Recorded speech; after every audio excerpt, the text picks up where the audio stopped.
Nathan. In English, Jesus Christ, in Hebrew is Yahweh Shai. So do or die. The Immaculate Conception is deception. Along with the myth of giving gifts on December 25th. Christmas is Satan's clause, the birth of Nimrod. And not the son of God. To you was kinda odd. On the Passover, Christ was born in the spring. So now we bring the truth about the King of Kings. That's Black Jesus and not Caesar Borgias. And the facts can't be changed. It's all about the Most High. It's all about Yahweh Shai. It's all about the Most High. It's all about Yahweh Shai. Hebrew Israelites. Quote Yahweh Shai. It's all about the Most High. It's all about Yahweh Shai. It's all about the Most High. We're live? She does that. Shalom, brothers and sisters. Shalom. Wow, that's powerful on a Monday. Well, welcome to another live class at the Israelite School of Biblical History and Practical Knowledge. Did you send the link? Did it go out? I'm about to. Oh, there it is. We're located at 8524 South Braesville Boulevard, Houston, Texas, 77071. Class times are Monday, Wednesday, Friday. Monday and Wednesday from 7 to 10 p.m. Friday from 6 to 9 p.m. Saturday morning Sabbath class from 10 to 2. And then we try to go out and street speak after. Okay, we got our kids class on Sundays from 2 to 3. If you're local in the Houston metropolitan area and you want to join us, feel free. If you're in the San Antonio, Texas, Austin, Texas, or Albuquerque, New Mexico areas, hit us up. And you want to, if you want to join class, hit us up. We'll get you those times and the location. Okay. Brothers have a school. Brothers have a business in the First Colony Mall. We sell aromatherapeutic and body oils, fragrant oils. So if you want to smell good, if you make soaps, candles, anything like that, if you want to support, we're in First Colony Mall in Sugar Land. Stop on by, have a good time with the brothers, and we'll get you smelling good. Also in Baybrook. Yeah. Oh, we're also in Baybrook Mall, which is in Friendswood, 45 going south. We just reopened that a few days ago. So, we got the business that helps to support us and what we do in the truth, and that way we don't have to rely solely on brothers and sisters to keep the school afloat. We try to put most of that on our back. Okay. Before I forget, we have the feast. We have Hanukkah. All right, High Holy Day. We got Hanukkah coming up, starting on November the 30th. Okay, so it's 7-day feast. We'll do 5 out of the 7 days we'll be gathering. We'll do four days, and then the 5th day is going to be something geared towards the kids, and then we're going to have 2 days of rest. It's going to be real hectic around that time. Brothers got the business in the mall, so the mall hours will be changed. They'll be extended. People got to go to work, but we still want to gather, like the scriptures say, for the high holy days and for the feast. So look out for that. Again, it's Hanukkah or Feast of Lights, 7-day feast. Again, we get together. If you're local here in Houston or the surrounding areas, feel free to hit us up if you'd like to congregate together and not forsake the assembly like the scriptures say. Okay? You can check us out live here on ISBHBK on YouTube. You can check us out live on Facebook under Israelite School of Biblical History and Practical Knowledge. We have another channel on YouTube, Israelite School of Biblical History and Practical Knowledge. It's on suspension right now due to the fact that we speak out about the sodomy. Okay, we speak out against that, and so they shut us down. We'll be back on that channel probably within the month. So make sure you like, share, subscribe to those channels, as well as our 5 Minutes of Wisdom channel and our ISBHBK Kids channel. Okay, you can catch our live. We got the Hidden Truth cable show live every Tuesday at 8:30 p.m. Okay, that's live on local Comcast channel 17, or you can stream it from anywhere in the world on hmstv.org. It is a live cable show. Okay, and then what we do, we grab the video, we edit it, and then we upload it to the Facebook. Or excuse me, we upload it to the YouTube, so that if you missed the live show, the show will still come out on the YouTube or on the Facebook. Excuse me, on the YouTube. Wow, what's going on here? Okay, so make sure you look out for that every Tuesday at 8:30. So we got another show tomorrow. So it's gonna be a good one. If you like any garments made, Israel Wear is taking orders. You can go on Facebook and search Israel Wear, and the sisters can get you anything you need as far as a garment. If you need to reach a teacher, you can reach Priest Kazakia at 281-707-2737, and you can reach me at 303-557-8979. You can also email us at isbhbk@isbhbk.org. Okay? For any donations that you'd like to give, any books, pens, papers, anything like that, anything that's going to help support the educational process of your people, apocryphers, Bible dictionaries, we basically hand those out. When we get them, we hand them out to newcomers. Anything you want to give like that can be mailed directly to the school at 8524 South Braeswood Boulevard. If you got any monetary donations, you can send those through the Wells Fargo account or through the Google Wallet account, and she'll put that information up on the screen. Okay, that's gonna be it for the announcements. Hopefully, I didn't miss anything, and I did. I know usually we go through questions, but this class is a hefty one. It's a hefty class, a lot of reading. Okay, a lot of information. So what we'll do, if you guys have questions, go ahead and put them in the chat. I'm gonna have her. Go ahead and put them in the chat. I'm gonna have her send them to me, and then we'll be able to go through your questions Wednesday. Okay. So if you do have questions, just put them in the chat, and we'll go through them on Wednesday. And then we'll do it like that. So let's just get right into the class. Let's not waste no time. Somebody get me Ecclesiastes 47 and verse 13. And basically what we're going to go through a bit of history, and it's very important history. You go to school, you go to high school, you go to college, what do they teach you? They teach you their history. The white man teaches you that he's the greatest man on earth, he conquered everything, he won every war, he's every person, he's every nation. And we know, going through the scriptures, we know that's not true. Now, where is it that the black and Hispanic man can learn his history?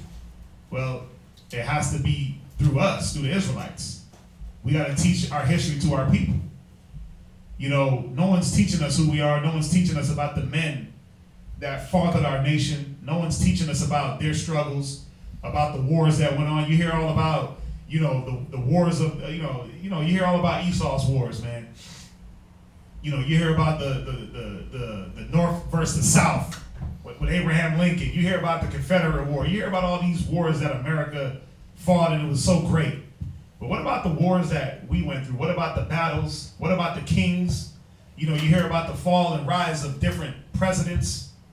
What about the fall and rises of our kings? And what pushed us into where we are now, the state of conditions. Deuteronomy 28 was prophesied that it would happen. But now that we go through and when we start dissecting the kings that were under our, that we were under rulership, now we really see wow, how did we get into these conditions present day? So what we're going to do, we're going to go through, dealing with 933 BC, which is a very, if not the most important date in Israelite history as far as things that have already went on. And, this date really shows us, man, why we in captivity. What were our rulers doing? At this time, we had Solomon. Solomon was the ruler at 933. And, there was a lot of things. He led, he ruled for 40 years. Or excuse me, Solomon actually ruled for 80 years. 40 of that was peace, and 40 was not peace. So we're going to go through and just show, what was going on with Solomon and his predecessors, because it's very important. We're dealing with Rehoboam and Jeroboam. And what was the kingdom doing at the time? They was clashing. But it was more than that. Them dudes was, think about it. They basically ran the kingdoms, but man, they had the kingdoms in disarray. So we're gonna go through it. But first, let's go to Ecclesiastes 47 and verse 13.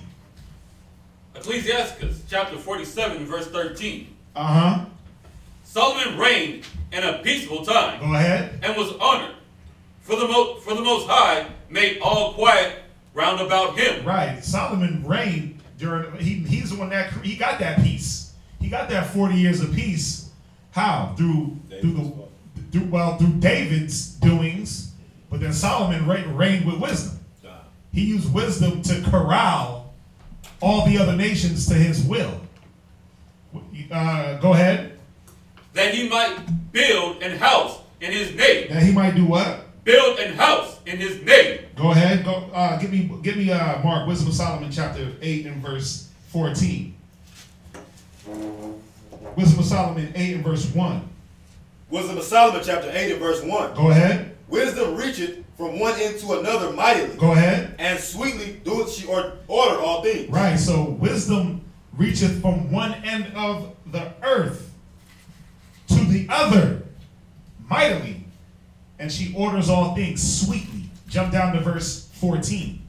Verse 14. I shall set the people in order. Wait, what? Solomon did what? I shall set the people in order. Yeah, he set the people in order from end to end, from one end of the earth to the other. Go ahead. And the nations shall be subject unto me. You see that? So he used wisdom to do this. He didn't use his military. He didn't use his riches. He used the wisdom. He didn't have to fight to get them in order. What's that? Ooh, I read the Wisdom of Solomon, but I just read that. It's like, that's also talking about a future prophecy, isn't it? It could be twofold. Yeah, it could be. I mean, what's going to get the nations in order? Well, you got to understand, when Yahweh Shai comes, it's going to be blood and destruction that's going to get the nations in order. It's going to be, he's going to have to kill some of these nations, and people of our nations and the other nation. He's going to have to kill them. So, but speaking with Solomon, Solomon used wisdom. Before you highlight, read on. Verse 15. Horrible tyrants shall be afraid when they do but hear of me. Go ahead. I shall be found good among the multitude. Right, because some of the horrible tyrants, when they heard of Solomon, they couldn't believe his prestige. They couldn't believe how good of a man he was and how wise. They were like, we got to go see this for ourselves. And when they saw the kingdom laid out, they were like, oh, damn. Okay. This nigga got it on lock. When Sheba came, Queen of Sheba didn't come to Solomon, for nothing else but to check out, could he answer her questions? Wisdom. She was what do you call a person that's attracted to a person because of their smarts? Sapiosexual. She was a sapiosexual. Yeah, she was a sapiosexual. She came to see Solomon because of his wisdom, not because of his big guns or his big hair, because he was sprinkling gold dust, or because he had jewels in his teeth, or because he had a city of chariots. Nah, it wasn't about that. Or because he had tons of gold. She was bringing him gold to figure out his wisdom. So it was the wisdom that was doing that. Go ahead. And valiant in war. Read. After I am come into my house. That's it on that. So he used the wisdom to order things around throughout the world and get this peace. Read. Where you at? In Ecclesiastes 47 and verse 13. Ecclesiastes chapter 47 verse 13. Solomon reigned in a peaceful time. Go ahead. And was honored. For the Most High made all quiet round about him, that he might build an house for his name. And he in did his that. name. And that's what Solomon did. He ended up building back the temple, and he built his house. How long did it take for him to build a temple? Who knows? Was it 7 years, or I think it was 7. Was it? I think it was 7 years, and it was like 14 years for his house. Right. It took Solomon 7 years to build a temple. It took him 14 years to build his own house. Think about that. Now, neither one of them was shabby. Don't think because it took him 7 years to build a temple that it was shabby. It wasn't shabby at all. People might think that, like, wait, he only took 7 years to build the Most High temple. Nah, that temple was laid out, but it was laid out the way the Most High wanted it. And then his house was decked out. I mean, come on, he had courts upon courts and this room and this room. Come on, he had all them wives. You think, what y'all think? You gonna have 1,000 wives and some of them was homeless? Listen, they all had their own little spot, man, within his house. Like a city. You know when it says my father's house has many mansions? Yeah, that was Solomon's crib, man. His house, his palace had many mansions. It had suites for all his thousands of wives, and concubines, and princesses. Right? Done. Read on where you at. And prepared his sanctuary forever. Go ahead. How wise was thou in thy youth? And what this is right here, this Ecclesiastes 47 and 13, this is literally a synopsis of the class we're going to go over. It's literally a synopsis. I'm using it as the intro to show y'all what we're going to go over. This is like the synopsis. If you want to, capsulize what we're about to go through and go over, it's this right here. Go ahead, read on. And as a flood filleth with understanding. Go ahead. Thy soul covered the whole earth. Read. His what? Thy soul covered the whole earth. Read. And fillest it with dark parables. Go ahead. Thy name went far into the islands. Go ahead. And for thy peace thou wast beloved. Right. So for anybody thinking like, oh, Solomon just had peace in Israel. Now I said his name went forth throughout the islands. Remember, Solomon built a navy. Solomon had a navy of ships. When you have a navy, it ain't just one raggedy boat. It ain't just one Rudy Poo little canoe. He had a navy. So what is a navy for? A navy's for war, right? So he had warships.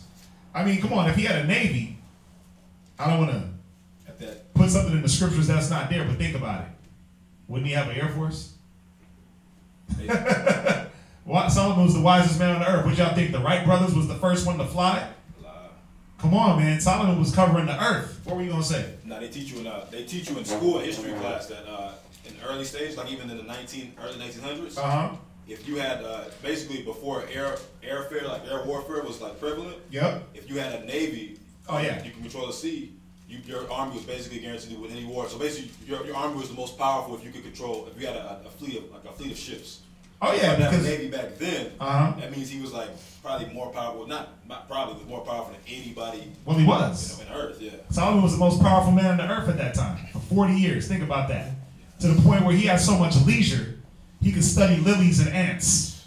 He had so much peace that when he woke up, the Josephus tells you he would jump on his chariot and he would ride out to his garden and just study the trees and write poems and write poetry and write psalms. The songs of Solomon. The songs of Solomon. Come on, he was writing songs. The wisdom of Solomon. He was talking about that. The ant, the tree, the lily, the this, the that. He had that much time. And then, I mean, the women, come on. He couldn't let them, he couldn't neglect his husbandly duties. So think about it, man. Think about having 40 years to just be with your women, be with your ribs, study ants, study trees, study plants, sniff the flowers, like Esau says, wake up and smell the roses, right? Imagine that, though. But see, he used the wisdom to get that. And he had the peace amongst the, think about it. If you got peace amongst the earth, that means that I don't have to worry about this nation rising against this nation and this nation fighting this nation. I got everything on lock. I got everything on lock because I'm controlling everything with that wisdom. Go ahead, read on. The country, Wisdom of Solomon, chapter 47, verse 17. The countries marveled at thee for thy songs and proverbs. You see that? It said the what? The countries marveled at thee. Yeah. Go ahead. For thy songs. Yeah, that wisdom. Go ahead. And parables. Read. And proverbs. And parables. And interpretation. Yeah, Solomon was doing all this, man. He was writing songs. He had deep proverbs. He had deep parables. And then he had the interpretation of the wisdom of the Most High. Go ahead. By the name of the Lord God, which is called the Lord God of Israel, thou didst gather gold as tin. You see that? He gathered gold like it was tin, like it was rubbish. Think about that, man. He had so much gold, it was like, damn. It's like one of them bums that collect aluminum cans. He just collect, he got the shopping cart full. He like, damn, he got a gang of cans. He about to go recycle. He said he gathered gold as tin. Read. And didst multiply silver as lead. And he had silver like it was lead. Think about how many lead bullets they got out in this world. He said he had silver like it was lead, like it was nothing. Come on. Thou didst bow thy loins unto women. Now this was the problem. He did what? Bow thy loins unto women. Yeah, he bowed his loins unto women. Now, that could be a good thing, but we know what happened with Solomon, right? He bowed his loins to the wrong women. Go ahead. And by thy body thou was brought into subjection. You see that? Because Solomon couldn't control who he was supposed to deal with. He couldn't control his body. By thy body, he was did what? Thou didst bow thy loins unto women. And by thy body thou was brought unto subjection. Read verse 20. Thou didst stain thy honor. Wait, see, dealing with them women, dealing with them heathen, he did what? Thou didst stain thy honor. And pollute thy seed. So he polluted his seed, but how? How? See, these men, the men that we're going to deal with, when you deal with, who was Solomon's son? Rehoboam. It was Rehoboam, right? Rehoboam was polluted in the spirit because he went off. And who was Jeroboam? Who knows? That was the northern kingdom. He's the head of the northern kingdom. What was he to Solomon? He was Solomon's servant, I believe. He was Solomon's servant. We're going to get into that. Go ahead. This is perfect. Yeah, go ahead, read. So that thou broughtest wrath upon thy children. He did what? Broughtest wrath upon thy children. Right. Now, see, Solomon's problem was that he didn't follow David. He didn't follow his father. He didn't follow in his footsteps. Somebody get Deuteronomy 32, verse 7. Read. And was grieved for thy folly. They're hitting me in the head, the scriptures. Go ahead, read. So the kingdom was divided. So what happened to the kingdom? The kingdom was divided. Go ahead. And out of Ephraim ruled a rebellious kingdom. Right, out of Ephraim, because the 9.5 tribes were considered Ephraim. Ephraim was the tribe that kind of ruled. So the 9.5 were called Ephraim. The 2.5 were called Judah, or Judah and Israel. The 9.5 were also called Israel. Okay, so when you see scriptures like Isaiah 11 and verse 12, when it says Judah and Israel, it's talking about the 2/3 and the 9.5. All right, so this right here should give you a more of an understanding. When it says Israel, especially you dealing with Isaiah, Ezekiel, Jeremiah, a lot of times it's talking about that 9.5 tribes that when we split. So it's showing you Judah and Israel, a remnant will be brought. Judah and Israel. Y'all understand? Where you at? Deuteronomy what? 32 and verse 7. Read it. Remember the days of old. Do what? Remember the days of old. See, this was the problem with Solomon. He didn't do what? Remember the days of old. Go ahead. Consider the years of many generations. See, he was supposed to consider the years of his dad and the generations of David when he ruled and how he ruled. Read. Ask thy father. Ask who? Thy father. And I'm sure that David was showing him. I'm sure he asked. But he was a forgetful hearer. Don't deal with them women, son. They're going to turn you. The Most High said don't deal with them. They're going to turn your heart. He did actually sit him down and said, basically, be a man. And I can't remember the scripture, but he was passed on the kingdom. He actually sat Solomon down and gave him a little spiel. And, I'm pretty sure it was longer than what the scriptures denoted. Oh yeah, he had to though. He had to sit him down and give him the law of the king, and and Solomon had to write out the law. When you read in Deuteronomy, when a king took the throne, he had to write out the law. You think Solomon didn't know the damn laws? He had all the wisdom. But he had to write it down. Why? So that he wasn't supposed to forget and transgress. And then he had David teaching him and other generations.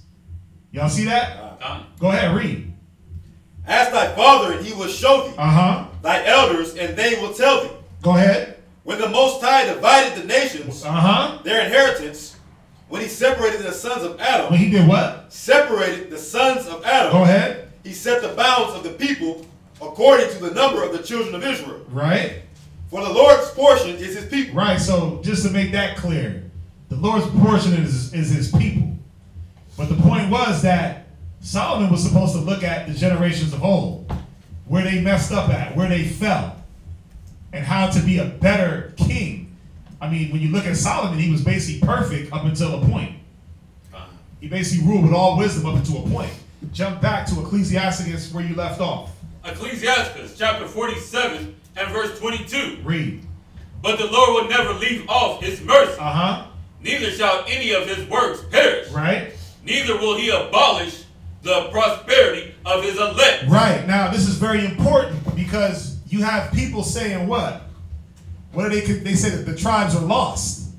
Ever since the kingdom split, 9.5 went from the Assyrian captivity, right, which was in 722 BC. What do they say? Oh, what does the white man tell you? Oh, the children of Israel, there's only 3 tribes, right? Judah, Benjamin, Levi. The rest of the tribes are just lost. They disappeared. They dissipated, right? But read that scripture. Read that part one more time. But the Lord will never leave off his mercy. Right. Neither shall any of his works perish. Neither will he abolish the prosperity of his elect. Right. He's not going to abolish the prosperity of his elect. Go ahead. And the seed of him that loveth him, he will not take away. Right. So you see that? So he's not gonna destroy the seed of Israel. He didn't destroy us off the face of the earth. So we got to get that clear that even though we were separated as a tribe, as the 2 kingdoms, northern and southern kingdom, the Most High didn't eradicate us. Go to Jeremiah. Go to Jeremiah 31. Go to Jeremiah 31 and verse 35. Jeremiah chapter 31 and verse 35. This is how we know that the children of Israel are still on the face of this earth. Read. Thus said the Lord, which giveth the sun for a light by day. Go ahead. And the ordinances of the moon and of the stars for a light by night. Right, so the Most High gave the ordinance of the sun by day. We read that in Genesis. Right? God. What day was that? What day did he give the sun for a light? Oh, it was the first day. It was the what? The first day, right? La. Oh. 4th day. It was the 4th. Oh, true. Sun, moon, stars were created in the 4th day. Let me make sure. Hold on. Make sure. Yeah, let me make sure. I feel like it was the 4th day. Day 2. Day 3. Yep. Let's see. Yep. Day 4. So day 4, the sun, moon, and stars were created and they were given orders to do what? Sun, you're going to come out in the daytime. Moon and stars, you're going to be here as a light in the night. Read on. Which divideth the sea when the waves thereof war. Uh-huh. The Lord of hosts is his name. Read. If those ordinances depart from before me. If what? Those ordinances depart from before me. So if the sun, moon, and stars stop shining, like if it's 12 a.m. at night and the moon and the sun comes out, then there's a problem. If it's broad daylight and for some reason the moon isn't shining bright, the Most High is saying if these things start to happen, read. If those ordinances depart from me, before me, said the Lord, then the seed of Israel also shall cease from being a nation before me forever. Right. So as far as I see, as far as we know, the sun, moon, and stars still keep their order. They shine when they need to. They still do the service to man. So if that's the case, then the nation of Israel is still here. Is that it? Go to Amos 9 and 9. There's a couple of precepts showing that the kingdom of Israel, the nation of Israel, is still on this earth. We're not lost. We're just scattered. And we're not lost. And when I use that word lost, I use it loosely, meaning we're not lost to the point where we've just disappeared off the map. Yeah, we are lost because of the lack of knowledge and because we've been scattered and we've been discontinued from our heritage. But the seed is still here on the earth. Read Amos 9 and 9. Amos chapter 9 and verse 9. For lo, I will command, and I will sift the house of Israel among the nations. He's going to do what? Sift the house of Israel among the nations. Go ahead. Like as corn is sifted in the stave. In the sieve. In the sieve. Like when you sift flour, you're sifting out the things that don't belong. You put it in the little sifter, you shake it. So he's saying, just like how he sifts corn, go ahead. Yet shall not the least grain fall upon the earth. Right. He's going to sift And not the least grain of Israel is going to be lost. So again, even though we were in 933 BC, we were broken in half as a kingdom, and then the 9.5 went into the Assyrian captivity, and then ultimately came into the Americas. We're not lost. We're not discontinued from the earth, but we are discontinued from our heritage and from knowing who we are. Y'all understand that? Done. Let's jump back to Ecclesiastes. Done. What's that? Ecclesiastes tell you there's no end to all the people. Ecclesiastes does tell you that. There's no end to all men. There's no end, right. Where we at in Ecclesiastes? Ecclesiastes chapter 47 and verse 22. Go ahead. But the Lord will never leave off his mercy. Neither shall any of his works perish. Go ahead. Neither will he abolish the prosperity of his elect. Read. And the seed of him that loved him, he will not take away. Go ahead. Wherefore he gave a remnant unto Jacob, and out of him a root unto David. 23. Thus rested Solomon with his fathers, and of his seed he left behind him Rehoboam, even the foolishness of the people, and one that had no understanding, who turned away the people through his counsel. Right, because when we read about Rehoboam, we're going to see what this is talking about. Go ahead. There was also Jeroboam, the son of Nebat. Read. Who caused Israel to sin. He did what? Caused Israel to sin. Go ahead. And showed Ephraim the way of sin. Yeah, because as we read about Jeroboam, I don't want to give it away, but we're going to see the atrocities of Jeroboam. Read. And their sins were multiplied exceedingly. Come on. That they were driven out of the land. For they sought out all wickedness. They did what? They sought out all wickedness. Wait, they sought out to be righteous. All wickedness. Read. Till the vengeance came upon them. Yeah, the Most High had to whoop the nation. And then from there, you get all these different captivities. From there, Deuteronomy, the 28th chapter really started to kick in. After the fall of Solomon. After the fall of Solomon, listen, Deuteronomy, the 28th chapter, it started to really, really hit the nation. If you didn't think it was hitting before, listen, oh my God. You talk about captivity after captivity after captivity, beat down after beat down, atrocity after atrocity committed against us. From there, go to 1 Kings, 11 and verse 1. You jumping. You was close. Oh, we're going to get there. Yeah, I like it. I'm glad that you're excited for the history. It's important, man. It's important. Go to 1 Kings 11 and verse 1. 1 Kings chapter 11 and verse 1. Go ahead. But King Solomon loved many strange women. Read. Together with the daughters of Pharaoh. Women of the Moabites. So women of the Moabites. Go ahead. Ammonites. Right. Edomites. Now remember about the Moabites and Ammonites is that they weren't supposed to enter into the congregation to the 10th generation. Right? Basically it was for a long time. But Solomon was wifing them down. Right? He wifed them down because he was like, man, I need me some Moabites. I need some Ammonites. Right? He was the king. Go ahead. Sidonians. And Hittites. Right. It said Edomites. So he was dealing with Edom. He was also dealing with the Sidonians and Hittites, which are the African nations. These were African nations. All right? Canaanites, basically. Go ahead. Verse 2. Of the nations concerning which the Lord said unto the children of Israel, ye shall not go into them.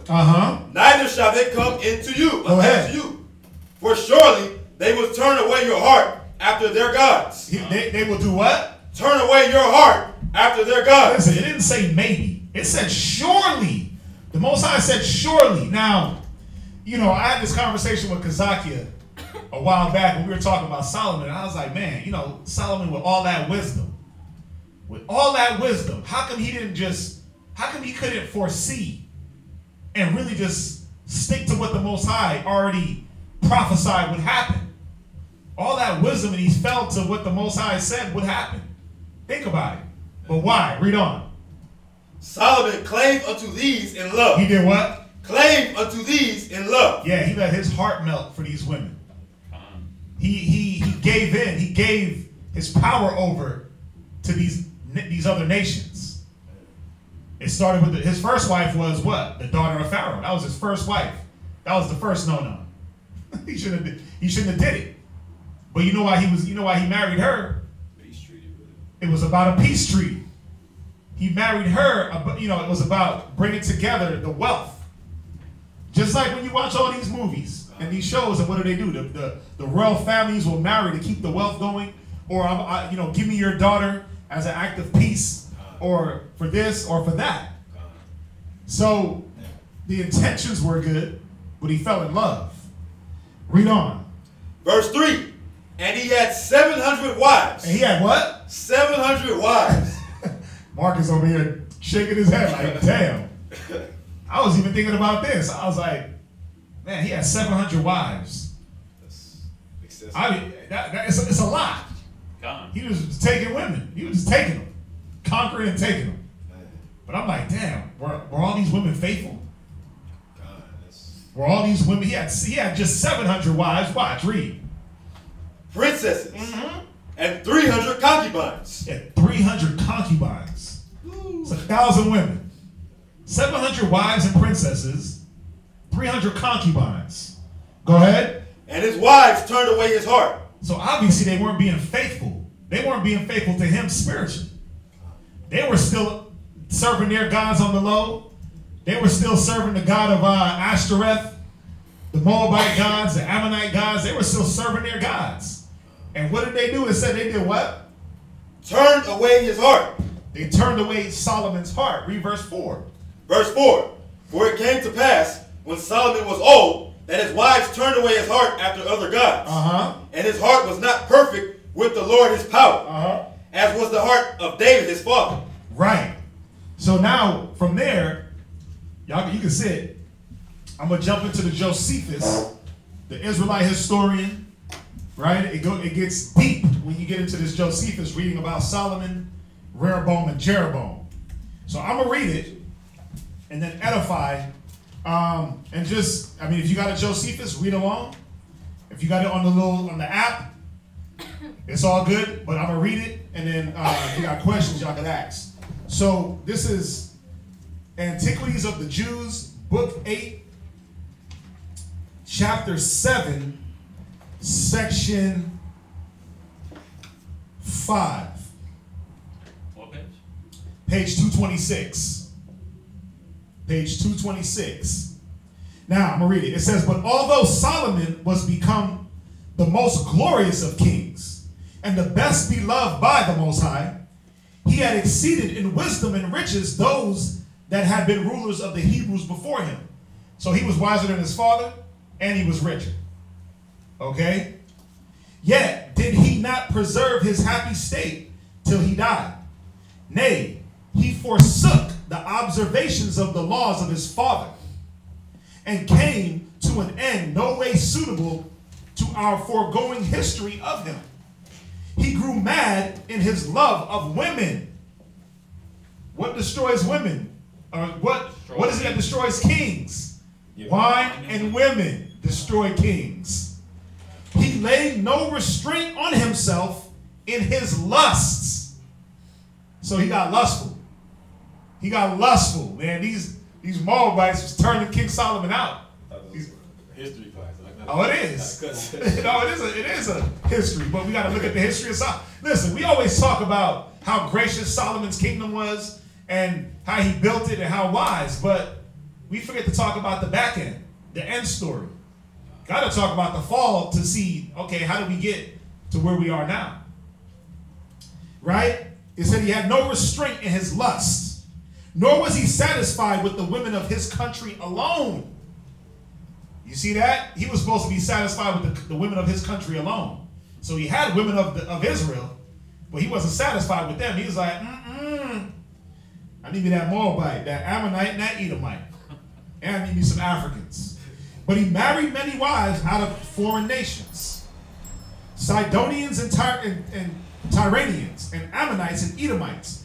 And he transgressed the laws of Moses, which forbade Jews to marry any but those that were of their own people. So all you brothers out there talking about, I need to get me an Edomite because they're more humble. I need to get a Moabite because they're more humble. I need to get me an Ammonite because they just listen. That was the thing back in the day, and even now, where brothers is like, man, I got to get me a nation because they're just more humble. They listen. No, they might be more quiet, but they're plotting. They might be more quiet, but on the back end, you're gonna be serving Buddha. You're gonna be a Christian again. They're gonna pull you. That's what the scriptures say. Not me. The scriptures say they'll turn your heart from the Most High. So no, you ain't supposed to be chasing after these nations. Stick with the women of our nation. Yeah. Convert her mind. Because it does cause confusion too. Because like I was dealing with this girl at one point, and she was her granddad on her mom's side was a Moabite, but she was an Israelite. But she would have like like Buddha type stuff or whatever. Yup. In her room and stuff like that. And so it's like it makes sense as to where that confusion will come from, because all she knows, that's my grandpa, I love him, that's what he believes in, this and that. Right. But my dad family is this. So it causes confusion. It causes confusion. I mean, your kids will be confused. The scriptures talk about that. About the non-believing husband and wife. The way your kids are sanctified is through what? Both of you believe in the same damn thing. So imagine now you go get you a Moabite, have kids, what's she going to be teaching the kids? A different language. You go get you an Edomite, what's going to happen? They're going to pull those kids from you. Because you're believing one thing, they're like, I'm not messing with that. It's causing confusion with the kids. Kids are supposed to be a Hebrew. They're over there learning Japanese before they even learn Hebrew. You see that? Let me see here. He also began to worship other gods, which he did in order to the gratification of his wives. You see that? So he bowed, when it said he bowed his loins to his wives, he was bowing down to his women. And out of his affection for them, this very thing our legislator suspected and so admonished us beforehand. Who's our legislator? You know what a legislator is? It's a lawgiver. It's a lawgiver. So who is our lawgiver? Most High in Christ. So it said, this very thing our legislator suspected and so admonished us beforehand. So the Most High told us beforehand, don't deal with it, as we read it. You had your hand up. Oh, yeah, I was thinking like how it said he bowed his loins unto these women. Yeah. And like your loins is like your manhood. Mm-hmm. So it's saying he bowed his manhood down to the woman? It's saying that he had inordinate affections with these women. Okay. Said he couldn't control his lust.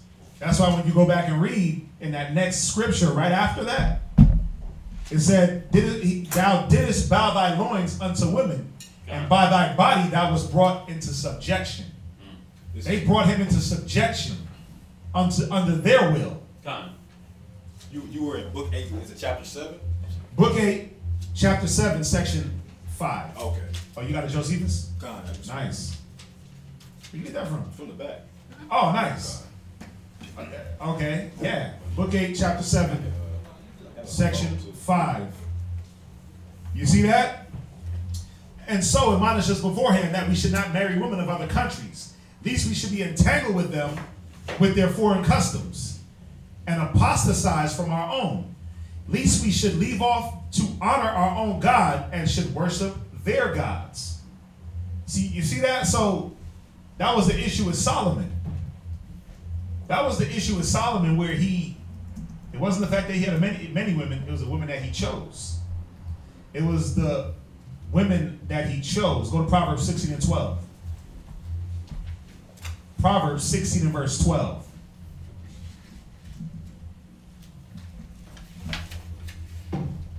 Remember, it says Solomon couldn't control his lust towards these women. So, you can imagine what the things that they had him doing.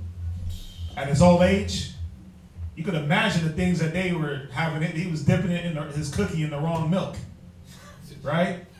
It's even on a middle school level today. Like you'll get seduced by a woman to like all of a sudden you don't celebrate birthdays. You've been with her for a little minute, and next thing you know, happy birthday. Let's go out to eat or whatever, yeah, something like that. Or even like I got finesse at one point. Like I was like, oh, I'm gonna go. Just come. You're not celebrating Thanksgiving. Come over here or whatever, just to pick up some plate of food. Yeah. And I didn't drive, and I listened to that garbage. And next thing I know, I'm sitting in the house for about 2 or 3 hours telling these people I don't celebrate Thanksgiving. Same grace with the family. Yeah. So yeah. And also, I like Lioness Heart, great scripture, Proverbs 31 and verse 3. Sure is. Read that. Where you at? Proverbs chapter 16 and verse 12. And get Proverbs 31 and 3. Read. It is an abomination to kings to commit wickedness. You see that? It's an abomination for kings to commit wickedness, to transgress the law. Go ahead. For the throne is established by righteousness. See, the throne should be established by righteousness. Like David's throne was established in righteousness. Now, was David wicked? No. Was Solomon wicked? La. But the things that he did, you can say, okay, well, damn, bro, you got, it's one thing to have an Egyptian, but damn, you went and got the Edomites, the Ammonites, the Moabites, and a few Africans, like 700 of them? Okay, that's a little bit excessive. It's one thing to get in league with the Pharaoh's daughter, or with Pharaoh, for a peace treaty, but then, damn, you got to go take all the other nations? Right? You got to see the mind state that Solomon was in at one time. Read that, Proverbs 31 and verse 3. Proverbs chapter 31 and verse 3. Give not thy strength unto a woman. Read. Nor thy ways to that which destroyeth kings. Nor the ways that destroy kings. Meaning you ain't supposed to bow down to these women. He wasn't supposed to bow down and, let his lust take over. He wasn't supposed to bow his loins to the point now it was going to put him in subjection. Y'all understand that? Because now what happens is this. They got control over him. They got control over who he worships. And as we read on, go back to 1 Kings 11 and verse 5.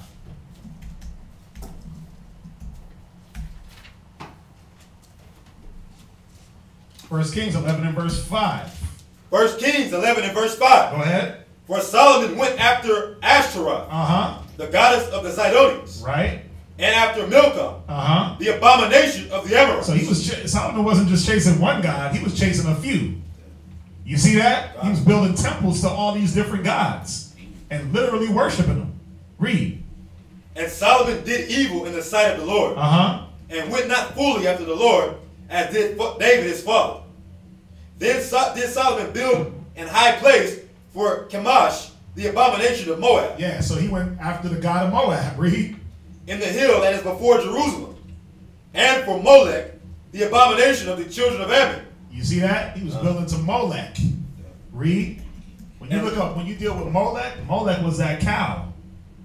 Molech was the cow. The golden calf and right, and then it had, see when it says the star of Molech, when you really go into the star of Molech, right?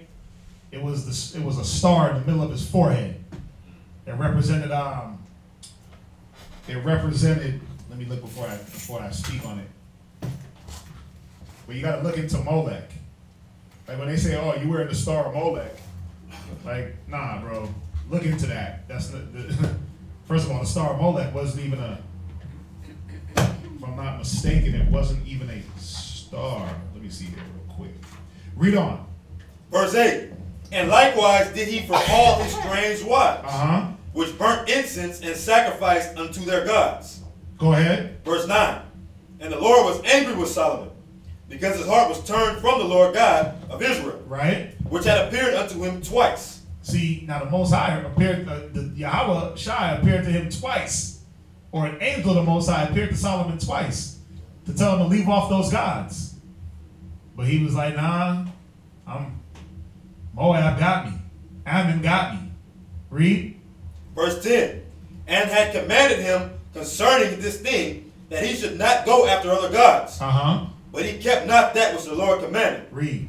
Wherefore the Lord said unto Solomon, for as much as this is done of thee, and thou hast not kept my covenant and my statutes which I commanded thee, I will surely rend the kingdom from thee. I will do what? Rend the kingdom from thee. Right, I'm going to rip the kingdom out your hands. Read. And will give it to thy servant. Right, I'm going to rip the kingdom from you and I'm going to give it to your servant. Talking about Jeroboam. All right? So remember, this is all 930. This is happening in 933 BC. Okay, 933 BC. This is all going down. You know, I read this. Yeah. Like the whole, but I didn't. I'm catching little things that I kind of just didn't pick up. Breeze through. Like, how long ago did you read it? This is like a while ago. Clear now. But God, I didn't even realize that the Most High actually sent angels to Solomon. Yeah. And it would make sense as to why he would send them. And that reminds me of, I think it's Job. What is it? The Most High speak once, yea, twice. Yea, twice. Yeah, and men perceive it not. In a dream and a vision. Yeah. That's Most High speak once, yea, twice. That's heavy. Yeah. So Solomon had a warning. Solomon was warned. It wasn't like he was just doing whatever and nobody said nothing to him. He was warned, but he rebelled. Go ahead, read on. Verse 12. Notwithstanding in thy days I will not do it, for David thy father's sake, but I will rend it out of the hand of thy son. Go ahead. Howbeit I will not rend away all the kingdom, but will give one tribe to thy son, for David my servant's sake. Right. So he's basically saying, for the righteousness of David, I'm gonna give you a tribe. I'm not gonna take all the tribes from you. I'm gonna give you a tribe. That tribe was what? Benjamin. With Judah. That tribe was Judah, but what fell under that? Judah, Benjamin, half tribe of Levi. Right? Go ahead. And for Jerusalem's sake, which I have chosen. Right. So this is the beginning of the split of the kingdom. The Most High prophesied it on Solomon, but this is now we're seeing why it happened. Solomon was chasing after other gods. Most High let him know, listen, I'm gonna rend the kingdom from out of your hands. I'm gonna jump back to this Josephus real quick. I'm gonna just continue on reading from where I left off. It says, but Solomon was fallen. Now this is gonna clear it up a little bit more. This is gonna give some more edification. But Solomon was fallen headlong into unreasonable pleasures. Y'all hear that, right? Done. And regarded not those abominations. For when he had married 700 wives, the daughters of princes and of eminent persons, and 300 concubines, and these besides the king of Pharaoh's daughter, king of Egypt's daughter, he soon was governed by them. Now think about it.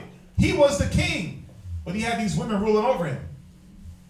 You see that? Solomon had the women ruling over him. It said he was governed by them till he came to imitate their practices.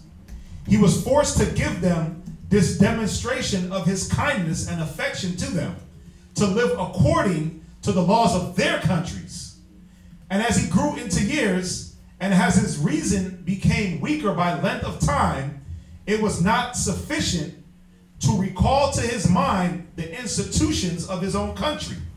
So he still more and more condemned his own God, and continued to regard the gods that his marriages had introduced. So he took more regard to the god of Ashtoreth, the god of Moab, Ammon, than the Most High power, the God of David. I just want to say one thing. Like, the thing that really gets people is subtleness. Yeah. Oh, yeah. Yeah. No, go ahead. Like, when they just ease it just a little bit, and over a long period of time, you out of there. Yeah, it's like he said. It's like, you know, you meet a chick, and this goes for anybody. This is like even a woman of Israel. If you deal with a woman of Israel and you're not getting her in these scriptures, what'll happen is it's like, Thanksgiving is coming up. You should come out and hang out. I know you don't celebrate it, but you know it'll make me happy. And then if you don't do it, she starts pouting, and then you give in. And it's like, I'm gonna show up just to be there because I'm gonna make her happy. Next thing you know, you full-fledged back in church 6 months later. You forgot all about Israelite anything. You start shaving your beard, or no, the best one is this. You meet a chick and she's like, I like your beard, but maybe you should shave it down a little bit. Edge it up.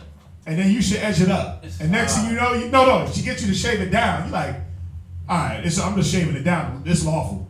The scriptures say it's okay to shave it down. Brothers pull their hair, brothers shave their beards, not all the way down, but they groom themselves. And then you start shaving your beard a couple of months, keeping it a nice length for her. And then she's like, you might go in for the kiss one day and the lip hair on your beard rubs on her face. She's like, oh, babe, you should shave that because every time you go in to kiss me, it just rubs against my lip and I don't like that. And then she keeps hounding you, and then what happens? Next thing you know, you, right? And then you start, oh, damn, well, this hair is out of place.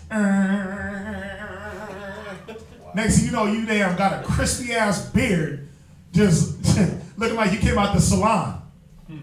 You start dyeing your beard. You start dyeing in the parts that's patchy. Next thing you know, it goes to the hair. It's like you going bald. She's like, you should even that up. You start evening it up. Next thing you know, you crispy edge up. I just brought the scriptures to my mind, which Solomon actually was a perfect example of the scripture. It says many have gone out there with for a woman and become servants for their sake. Yeah. So when you're doing even that's like you kind of you're becoming a servant. You're under servitude. Man, that's wild. Yeah, but that's why it says a new thing in the earth, that a woman should compass a man. Yeah. It says children are oppressors and women rule over us in Isaiah. You see that? This is what was going on with Solomon. Just one more. No, you good. You good. Like speaking on that subtleness thing. Yeah. Like that's one thing that I feel a lot of us Israelites need to learn. It's like how the devil does. Yeah. Being subtle. Wise as a serpent. That, yeah, we need to do that, but on a righteous level. Yeah. Right, where you can't force the course of the river. Yeah. You can't force nobody, right? And I think even in here, I think we've been really harping on that a lot, where you can't force nobody. You try to force, and it's like, I ain't doing that anyway. Or they'll do it without doing it towards the Most High, and it don't matter. He don't want that. When I first came in, I was on fire, man. Yeah. Well, you ain't say it again? I said when I first, started. Getting knowledge. Exercising the truth. Yeah. I was on fire, and I ruined a lot of stuff. Yeah, your zeal eated up your house. Your zeal was torturing people. Yeah. But you see, when the thing is, even me when I was young, coming in 19, oh man, come on, I was kicking down doors in full garments. Come on, bro, I was abolished from certain houses. I was kicking down people's house doors, full garment, like y'all wicked, going in, had a reader and all. Bro, I'm serious. I lie to you not. My brother did that. Went to my aunt's house during it was Christmas or one of them, and we blazed the whole party. Yeah, bro. Spots. Oh my God, we went in there in full garb. What's up? I was gonna say just a personal comment. This is like a cut to me because it's like, I'm for real. It's so classy. It's like his history was a cut because it's like, here it is. Solomon was the wisest man that ever walked the face of the earth. What makes you think you can't fall in the same trap as him? Right, and we don't even apply half the wisdom he got. Right. Yeah, it's crazy. But that's the thing where, what is it always about? See, when Solomon was doing things right, where was his head? On the Most High. His head was on the Most High. And on the law. That's why we implore brothers to keep your head in the book. We implore sisters, keep your head in the book. Not Facebook. Kind of along the same lines as Mark, I was reading about Samson Uh-huh. and how he fell, and he felt horrible. Yeah. And I was like, why? Like, I just really couldn't. I didn't really want to believe that he just fell down to a woman like that. Like, you had the power, you had the knowledge, you had everything that you needed to get whatever you want, and all you had to do was obtain. But you let this woman just wink at you, And it was a wrap. That's it. And it's just same with Solomon. It's really shocking. Yeah, trust me, me and Kazak, we have a lot of discussions about Solomon, and I'm like, bro, think about it. This cat was the wisest, and he let women take him out. And then it was already prophesied that it would happen, and he still let them take him out. But see, a man's lust is a heavy spirit. Lust is a real heavy spirit. From my days on this earth, I've seen a lot of big, important people or things taken out by weak, small stuff. Yeah. Yeah, he said He said, I'll use the, he said, it's in Corinthians. The weak things of the earth to confound the wise. He said he used the base things to confound us. Now, I'm not saying that women are base, but it ain't just the woman. It's the thing that she possesses, right? It's we know what it is. I ain't gonna go there, but it's what she possesses that makes men go out the wits. It's her charm. It's her. It's her love, right? It's her love, right? So yeah, man, we gotta see it. We gotta really see that our kingdom, our nation really fell because of women. These powerful men fell because, I mean, and the nations knew it. You know, we went about the story about the Midianitish women, how they sent them on the army of Israel, and what they do, they fell to them. That was the one weakness of our nation, man, was either we had some beautiful ass women that were just on point, or the men were just dumb and weak as hell. And I think it was a little bit of both.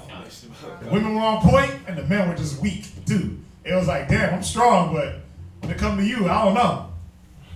You know, what's up? The scripture says you do the woman cheer at the countenance, and I can't remember her name right now, but it was one woman, she was so bad. She walked through the camp? It was dying out. Yeah, it was Deborah.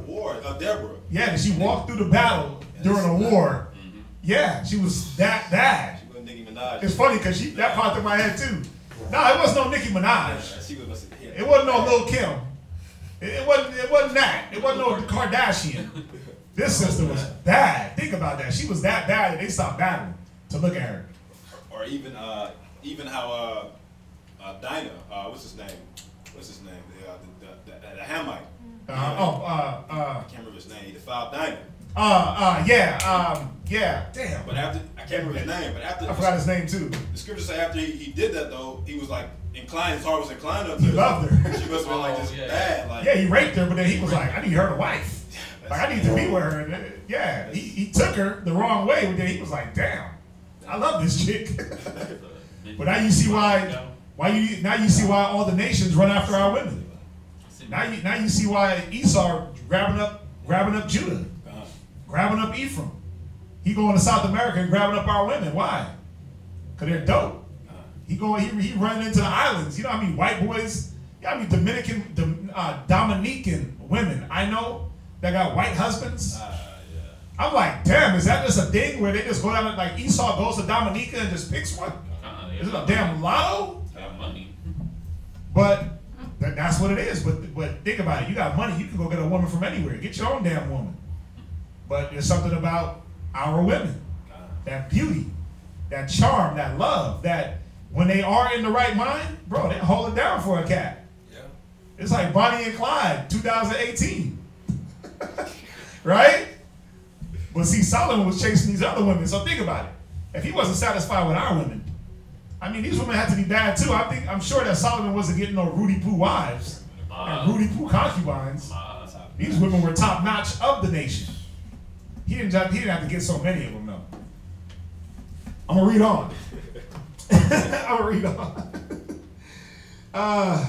Let's see here. So he still more condemned his own God and continued to regard the gods that his marriage had introduced. Nay, before this happened, he sinned and fell into error about the observations of the law, when he made the images of brazen oxen and supported the brazen sea, and the images of lions about his own throne. For these he made, although it was not agreeable to piety so to do. And this he did, notwithstanding that he had his father as a most excellent and domestic pattern of virtue. So he didn't follow his father's footsteps. This is what that's telling us. And he knew what a glorious character he had left behind him because of his piety towards the Most High. Nor did he imitate David, although God had twice appeared to him in his sleep and exhorted him to imitate his father. So he died ingloriously. There came therefore a prophet to him who was sent by God and told him that his wicked actions were not concealed from God, and threatened him that he should not long rejoice in what he had done. that indeed the kingdom should be taken from him while he was alive, because God had promised to his father David that he would make him a successor, but that he would take care that this should befall his son when he was dead, but that he would withdraw all the people from him, but that he would give 10 tribes to a servant of his, and leave only 2 tribes to David's grandson for his sake, because he loved God, and for the sake of the city of Jerusalem, wherein he should have a temple.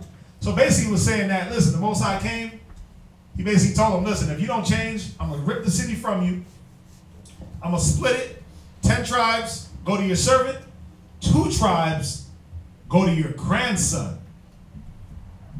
2 tribes go to your grandson. Now, Rehoboam was Solomon's son, right? So it had to be passed through Rehoboam to the grandson, which Rehoboam's son, it's Abijah.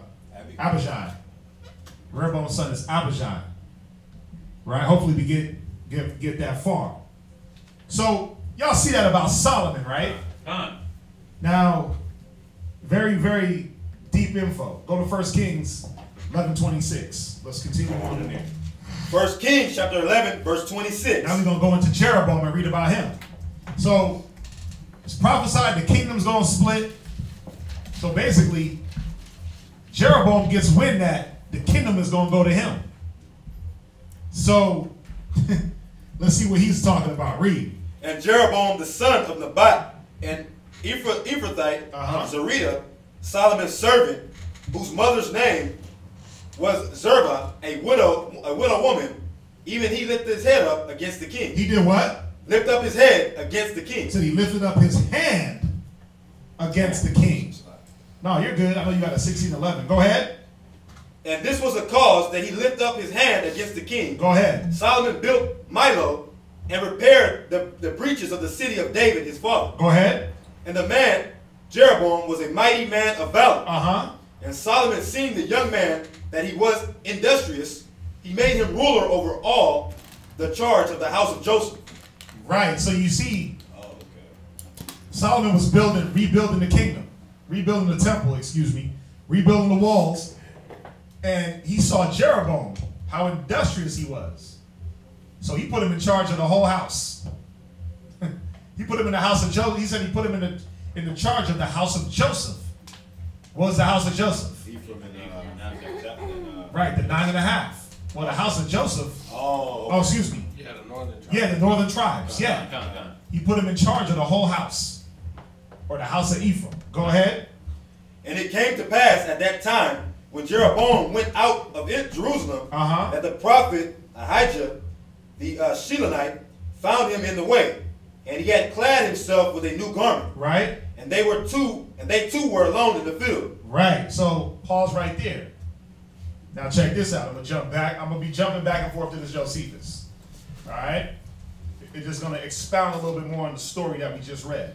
So it says, this is our book 8, chapter 7, section 7.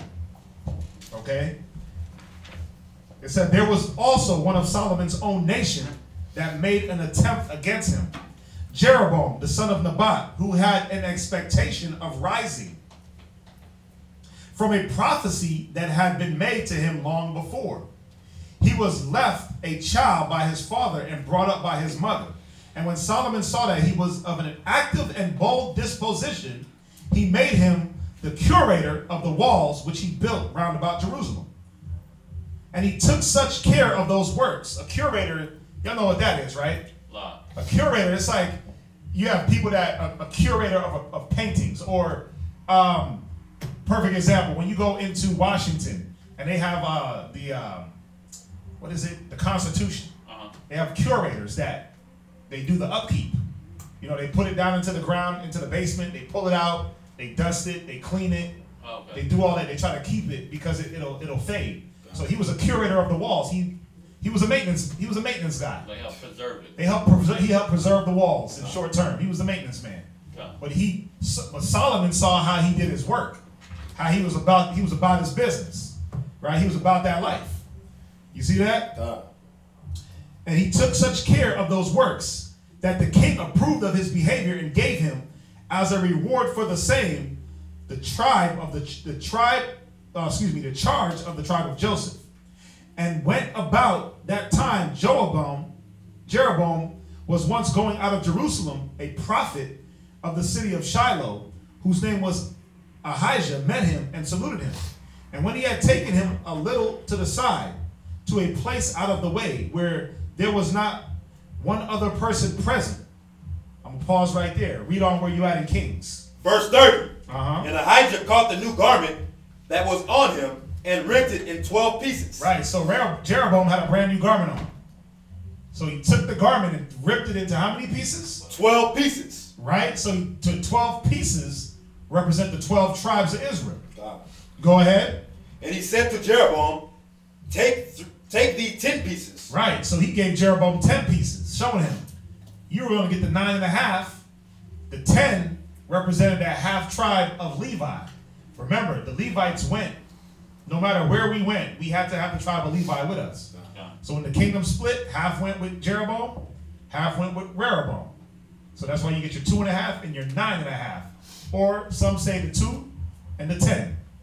Y'all get that? Go ahead.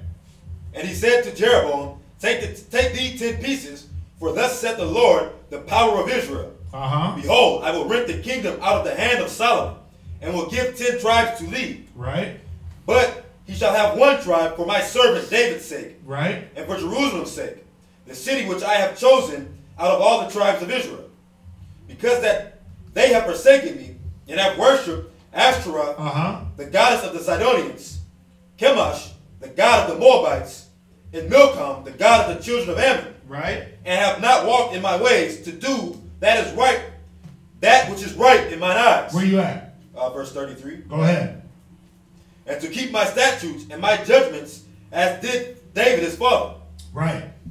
Howbeit, I will not take the whole kingdom out of his hand, but I will make him prince all the days of his life, and for David my servant's sake, whom I chose, because he kept my commandments and my statutes. Go ahead. But I will take the kingdom out of his son's hand, and will give it unto thee, even 10 tribes. Right. So here is coming into play. We're really seeing what was going on, the inner workings. Read. Verse 36. And unto his son will I give 1 tribe, that David my servant may have a light always before me in Jerusalem. Go ahead. The city which I have chosen me to put my name there. Right. So let me jump back into Josephus and continue the story. It says, let's see here. So he met him and saluted him, and when he had taken him a little aside to a place out of the way where there was not another person present, he rent the garment he had in 12 pieces and bid Jeroboam take 10 of them, and told him beforehand that this is the will of God. He will part the dominion of Solomon and give 1 tribe with that which is next to it, to his son, because of the promise made to David for his succession. And will give 10 tribes to thee, because Solomon hath sinned against him, and delivered up himself to women and their gods. Seeing therefore that thou knowest the cause for which God hath changed his mind, and is alienated from Solomon, be thou righteous and keep the laws, because he hath proposed to thee the greatest of all rewards for thy piety, and the honor thou shalt pay to the Most High, namely, to be as greatly exalted as thou knowest David to have been. So basically, the stipulation of Jeroboam getting the 10 was he had to be like David. Right? Even though he wasn't David's son or anything like that, he had to be as righteous as David. Right? Now, he wasn't. And we gonna read on and know that he wasn't. Now, jump down, go back to 2 Kings. 2 Kings? 1 Kings 11 and verse 40. Verse 40. Solomon sought therefore to kill Jeroboam. He did what? Sought to kill Jeroboam. Go ahead. And Jeroboam arose and fled into Egypt. Right. Go ahead. Unto Shishak, king of Egypt. Right. And was in Egypt until the death of Solomon. Read. And the rest of the acts of Solomon, and all that he did, and his wisdom, are they not written in the book of the acts of Solomon? Right. So pause right there. So, why did Solomon try to kill Jeroboam? Because he got the prophecy too, probably, more than likely. Well, see, Jeroboam got presumptuous. Jeroboam got a little presumptuous. He was like, wait a minute. Okay, I got the kingdom now. Let me get Solomon out the way. It wasn't that Solomon just wanted to kill him. Solomon wasn't, it would have been off, right? You would have heard about that. Like, damn, Solomon's trying to do a Saul. Watch. We're going to read it in the Josephus. So we're back in book 8, chapter 7, section 8. So after all the prophecy was given, it's going to read about Jeroboam. It says, so Jeroboam was elevated by these words of the prophet. And being a young man of a warm temper and ambitious of greatness, he could not be quiet. And when he had so great a charge in the government, he called to mind what had been revealed to him by Ahijah, and he endeavored to persuade the people to forsake Solomon. You see that? To make a disturbance and to bring the government over to himself. But when Solomon understood his intention and treachery, he sought to catch him and kill him. But Jeroboam was informed of it beforehand and fled to Shishak, the king of Egypt. And there he abode to the death of Solomon, by which means he gained these two advantages: to suffer no harm from Solomon, and to be preserved for the kingdom.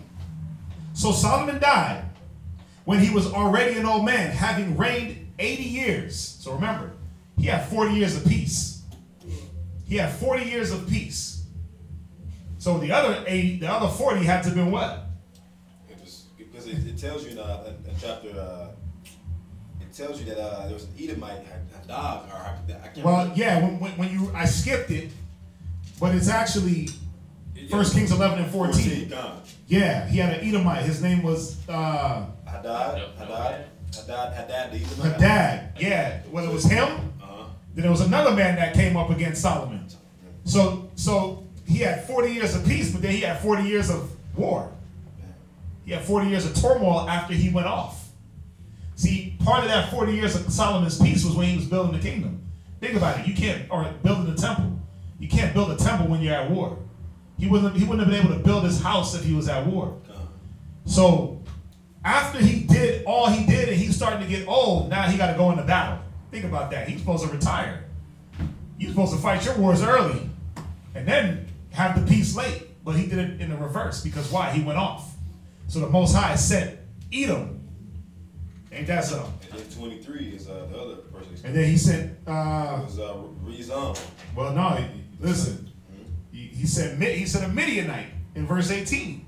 Oh. It was a Midianite sent. So Edom, Midian, and... Another one in 23. And Egypt. Yeah. You see that? So Solomon had to fight 40 years of battling with these other nations until he died. So he said he reigned 80 years and lived 94 years. And was buried. Think about that. He was 94 years old and reigned 80 years. Took the kingdom at 14. God. He was 14-year-old. Solomon was 14 when he took the kingdom. Think about that. He was young. Yeah. And the first thing he does is pray for wisdom. Think about that. Think about where his mind was. Right?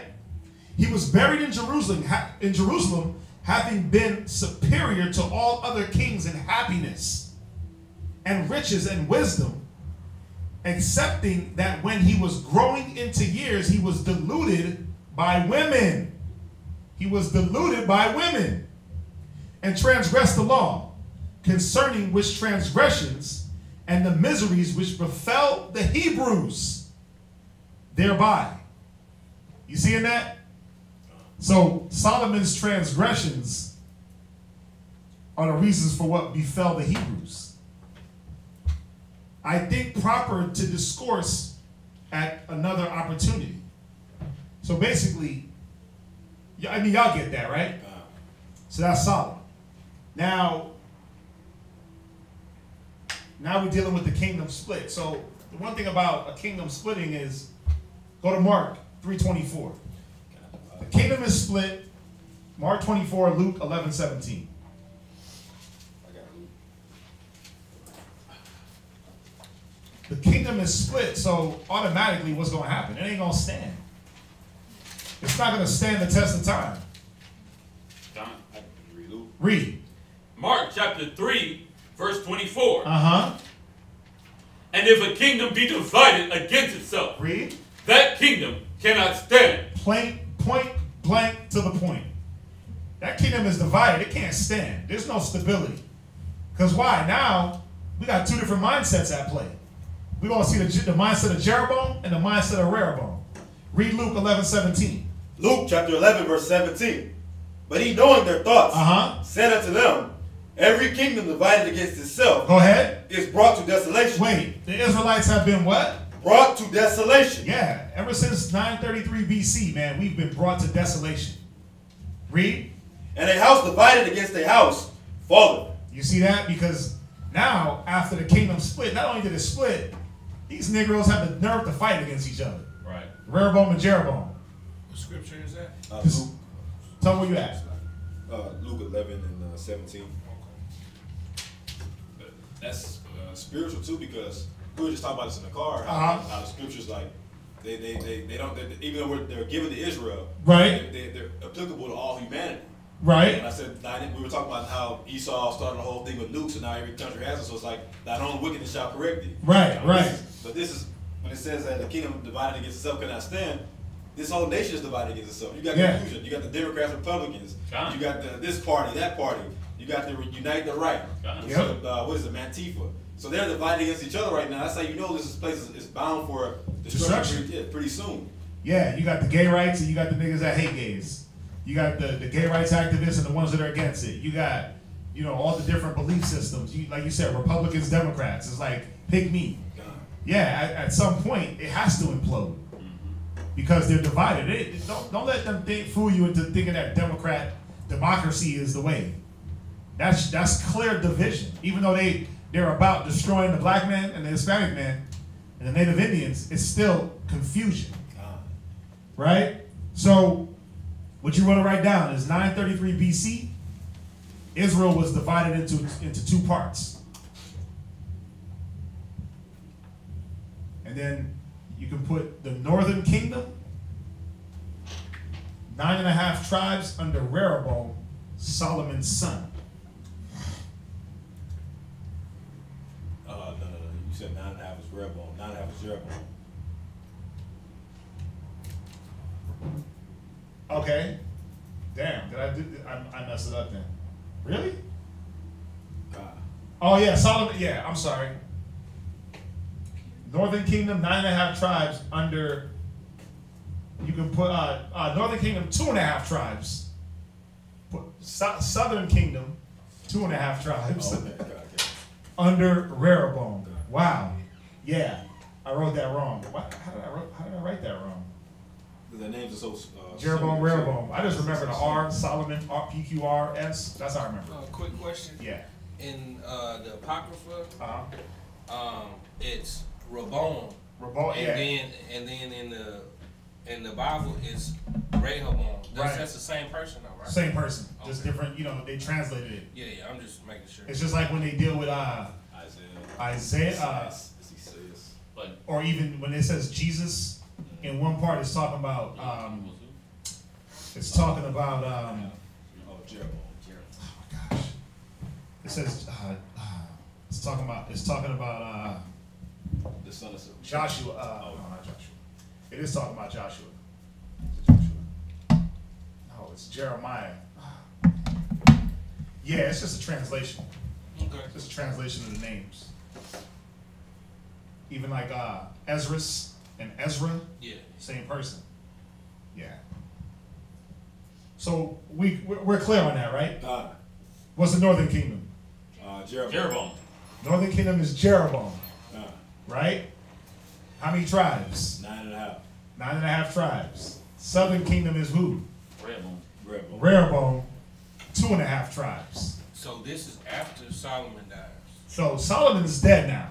Okay. Now we're gonna go into Rehoboam and really see what was he up to after Solomon died. Oh man, I'm jumping ahead of my head. we're going to see what was Rehoboam up to, because Solomon's dead now. So Rehoboam is able to take over these 2.5 tribes. Go to 1 Kings 14:21. 1 Kings chapter 14, verse 21. And Rehoboam, the son of Solomon, reigned in Judah. Rehoboam was 41 years old when he began to reign. Right. And he reigned 17 years in Jerusalem. He did what? Reigned 17 years in Jerusalem. Right. The city which the Lord did choose out of all the tribes of Israel. Right. To put his name there. And his mother's name was Naamah, an Ammonitess. Excuse me. Go ahead. And Judah did evil in the sight of the Lord. See, so stop right there. So just to get a little quick backstory on Rehoboam, the son of Solomon, he reigned in Judah, or Benjamin, Levi, Judah, Benjamin, and Levi. Those 2.5 tribes was considered Judah. He was 41 years old when he began to reign. So he was 41 years old. And he reigned 17 years in Jerusalem. Okay? Go to 1 Kings 12:1. 1 Kings 12:1.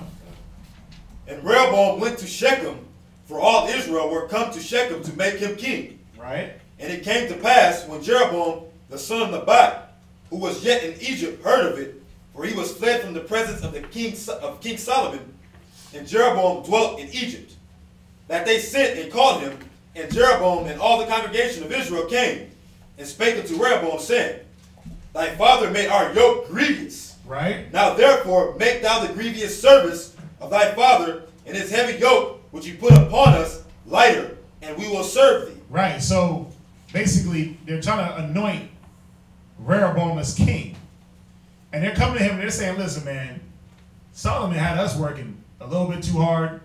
You know, if you lighten the load, we'll gladly put you up as the king, not just of the 2 tribes, but all the tribes."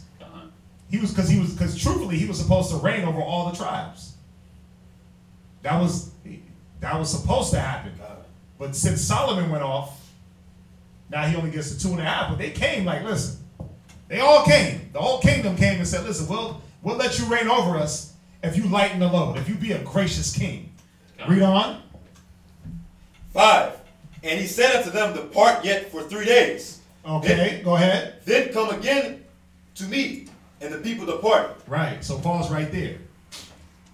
I told you I'm going to be jumping into this Josephus a lot. So, back in Josephus, page 228, book 8, chapter 8, section 1. Now when Solomon was dead, and his son Rehoboam, who was born of an Ammonite wife, whose name was Neemah, had succeeded him in the kingdom, the rulers of the multitude sent immediately to Egypt and called back Jeroboam. So Jeroboam was like, it's cool. I'm going to come back. Solomon's dead. Right? And when he was come to them, to the city, Shechem, Rehoboam came to it also, for he had resolved to declare himself king to the Israelites while they were gathered together. So the rulers of the people, as well as Jeroboam, came to him and besought him and said that he ought to relax and to be gentler than his father in the servitude he had imposed on them, because they had borne a heavy yoke, and that then they should be better affected to him, and be well contented to serve him under his moderate government, and should do more out of love than fear. But Rehoboam told them they should come to him again in 3 days' time, when he would give them an answer to their request. Now, I'm gonna give you a little. I'm gonna give you the story. You know, when he told them to come back in 3 days, they were like, "Wait a minute, 3 days?" They looked at that as a bad thing. They were like, "Why don't you just give us the answer now? What are you gonna try to come up with? Why should it take you 3 days to figure out whether or not you're gonna lighten the burden? Why should it take you 3 days for you to figure out whether or not you want us to serve under you?" Go to. And he forsook Deuteronomy 32, which you just brought up. What's that? About basically, I mean, he said his father, but it's also talking about, I believe, counsel from the elders. Right. He completely forsook. Well, I don't know what. Well, you're jumping. Slappy. You're jumping, but read verse 6 in Kings chapter 12 and verse 6. Verse 6. And King Rehoboam consulted with the old men that stood before Solomon his father. Right, so after he had them depart for 3 days, he went and he consulted with the elders, which is what you're supposed to do. Right? It says, you see a man of wisdom, get thee before times. It says, wear out the doorstep of the elders. Go ahead. While he yet lived. Go ahead. And said, how do you advise that I may answer this people? Go ahead. And they spake unto him, saying, if thou wilt be a servant unto this people this day. If thou wilt be a what? Servant unto this people this day. So as a king, you are a what? Servant unto this people this day. Go ahead. And wilt serve them, and answer them, and speak good words unto them, then they will be thy servants forever. They will be their what? Thy servants forever. Right. He said they will be your servant forever. He said, speak good words to them. Go ahead. But he forsook the counsel of the old men. Wait, he did what? Forsook the counsel of the old men. Yeah, he was like, man, y'all old as hell. I ain't trying to hear that. I ain't messing with that old whack counsel. Y'all don't know what y'all talking about. Read. Which they had given him. And he consulted with the young men. He consulted with the young dummies. Read. That were grown up with him. Yeah, because those are the homies. You know, it's like a rapper. It's like the rapper. It's like the nigga from the block. No, you know what it's like? It's like the dude that played the modern day athlete. Okay. Right? He grew up in the hood. Right? He went to college. He made it big in the NFL. And then what does he go do? He goes back and kicks it with the dudes from the hood. And those become his counselors. Next thing you know, what is he in? All types of problems. Right? Drugs, club, stripper, tossing money. But then you got the elder football player that's like, nah, man, don't get into that. You got the cats in the locker room like, nah, don't be dealing with that. Don't be man, I ain't listening to y'all. Y'all old. Y'all washed up. This is my life. I'm going to do me. YOLO. Right? Go ahead. Read. And which stood before him. And he said unto them, what counsel give ye, that we may answer this people who have spoken to me, saying, make the yoke which thy father did put upon us lighter. And the young men that were grown up with him spake unto him, saying, thus shalt thou speak unto this people that spake unto thee, saying, thy father made our yoke heavy, but make thou it lighter unto us. Thus shalt thou say unto them, my little finger shall be thicker than my father's loins. Man, he was banging on these cats. He said, my little finger is going to be thicker than my father's loins. He was being disrespectful as hell. A tyrant. He was a tyrant. Watch, read on. Verse 11. And now whereas my father did lay you with a heavy yoke, I will add to your yoke. My father hath chastised you with whips, but I will chastise you with scorpions. Pause right there. What verse you at? That was the end of verse 11. So it's verse 12 now. Read verse 12. So Jeroboam and all the people came to Rehoboam the third day as the king had appointed, saying, come to me again the third day. And the king answered the people roughly, and forsook the old men's counsel that they gave him. And spake to them after the counsel of the young men, saying, my father made your yoke heavy, and I will add to your yoke. He said, I'm not even just going to make it heavy. I'm going to add to it. I'm going to take you back to Egypt. Go ahead. My father also chastised you with whips, but I will chastise you with scorpions. Go ahead. Wherefore the king hearkened not unto the people, for the cause was from the Lord, that he might perform his saying, which the Lord spake by Ahijah the Shilonite unto Jeroboam the son of Nebat. Right, so you see that? The reason why, and we're not going to say that the reason why he went against the council was because the Most High made him do it. But it was prophesied. Because this is how Jeroboam was able to get the 10 tribes. By Rehoboam not hearkening to counsel, the 10 tribes were like, nigga, we ain't serving you. We out. The only ones that went with Rehoboam was Judah, Benjamin, and Levi. Check this out. Back into Josephus real quick. I'm going to jump down book 8, chapter 8, section 2. Now, Rehoboam now called his father's friends and advised with them what sort of answer he ought to give the multitude, upon which they gave him the advice which became friends. And those that knew the temper of such a multitude, they advised him to speak in a way more popular than suited the grandeur of the king, because he would thereby oblige them to submit to him with goodwill, it being most agreeable to subjects that their king should be almost upon the level with them. But Rehoboam rejected this so good and in general so profitable advice. It was such, at least at that time when he was to be made king, God himself, I suppose, causing what was most advantageous to be condemned by him. So it's just saying the same thing, that it was set up that he didn't follow the counsel and he lost those 10 tribes. So he called for the young men which were brought up with him and told them what advice the elders had given him and bade them to speak what they thought he ought do. They advised him to give the following answer to the people. For neither their youth nor the Most High himself suffered them to discern what was best. So they were just going off of whatever. They didn't have no discernment of what needed to be said. They were just going off of, just say this. Yeah. Just shooting in the dark. That his little finger should be thicker than his father's loins. And if they had met with hard usage from his father, they should experience much rougher treatment from him. And if his father had chastised them with whips, they must expect that he would do it with scorpions.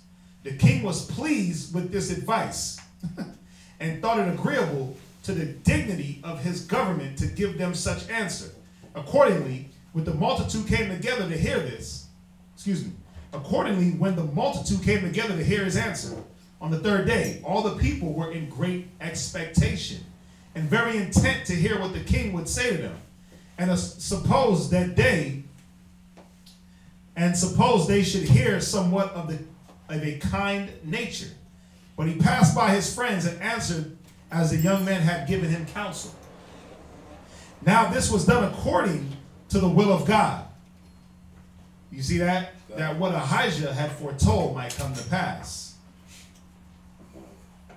By these words, the people were struck, as it were, by an iron hammer, and were so grieved at the words as if they had already felt the effects of them.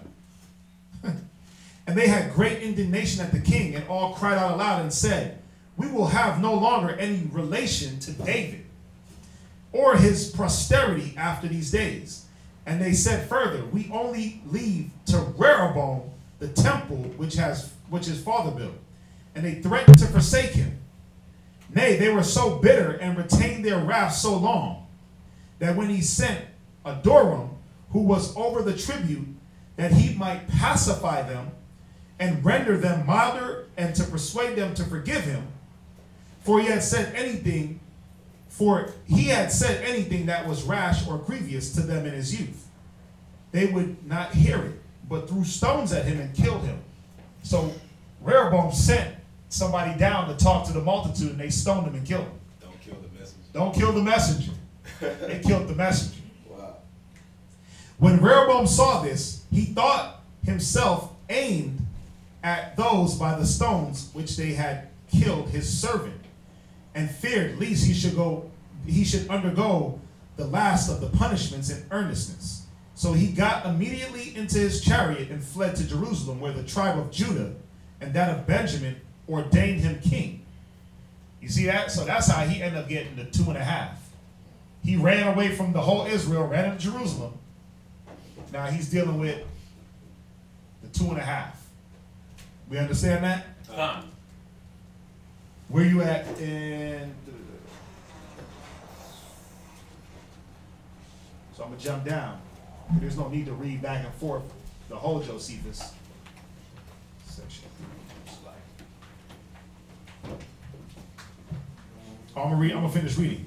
It said, the rest of the multitude forsook the sons of David from that day and appointed Jeroboam to be ruler in their public affairs. So now Jeroboam gets the 10 tribes. Upon this, Rehoboam, Solomon's son, assembled a great congregation of those 2 tribes that submitted to him, and was ready to take 180,000 chosen men of the army to make an expedition against Jeroboam. and his people, that he might force them by war to be his servants. What's the problem with that? The forcing. What scripture? There first be a will in mind. 1 Peter chapter 5, verse 2. 1 Peter 5 and verse 2. 1 Peter chapter 5 and verse 2. Feed the flock of Yahweh, read, which is among you. Come on. Taking the oversight thereof. Yeah, you're supposed to take the oversight. Read. Not by constraint. Not by what? Constraint. Yeah, see, Rehoboam was trying to take the 10 tribes by constraint. So here's his first strike as king. Or his second strike as king. He didn't know how to deal with the people. He didn't know how to instruct the people. So it says, not by constraint, go ahead. But willingly. But willingly. Read. Not for filthy lucre. Uh-huh. But of a ready mind. Right, yeah, he wanted to take them because he wanted them to do his bidding. He wanted them to build and serve in this hard bondage. Go to Ecclesiastes 10 and verse 1. Ecclesiastes chapter 10 and verse 1. We might hit this scripture a lot, but go ahead. A wise judge will instruct his people. Read. And the government of a prudent man is well ordered. Yeah, see, the government would have been well ordered if Rehoboam would have spoken to the people the right way. Go ahead. Verse 2. As the judge of the people is himself. Excuse me. As the judge. Hold that. Hold that. Now let's go to 2 Chronicles. 2 Chronicles chapter 12 and verse 13.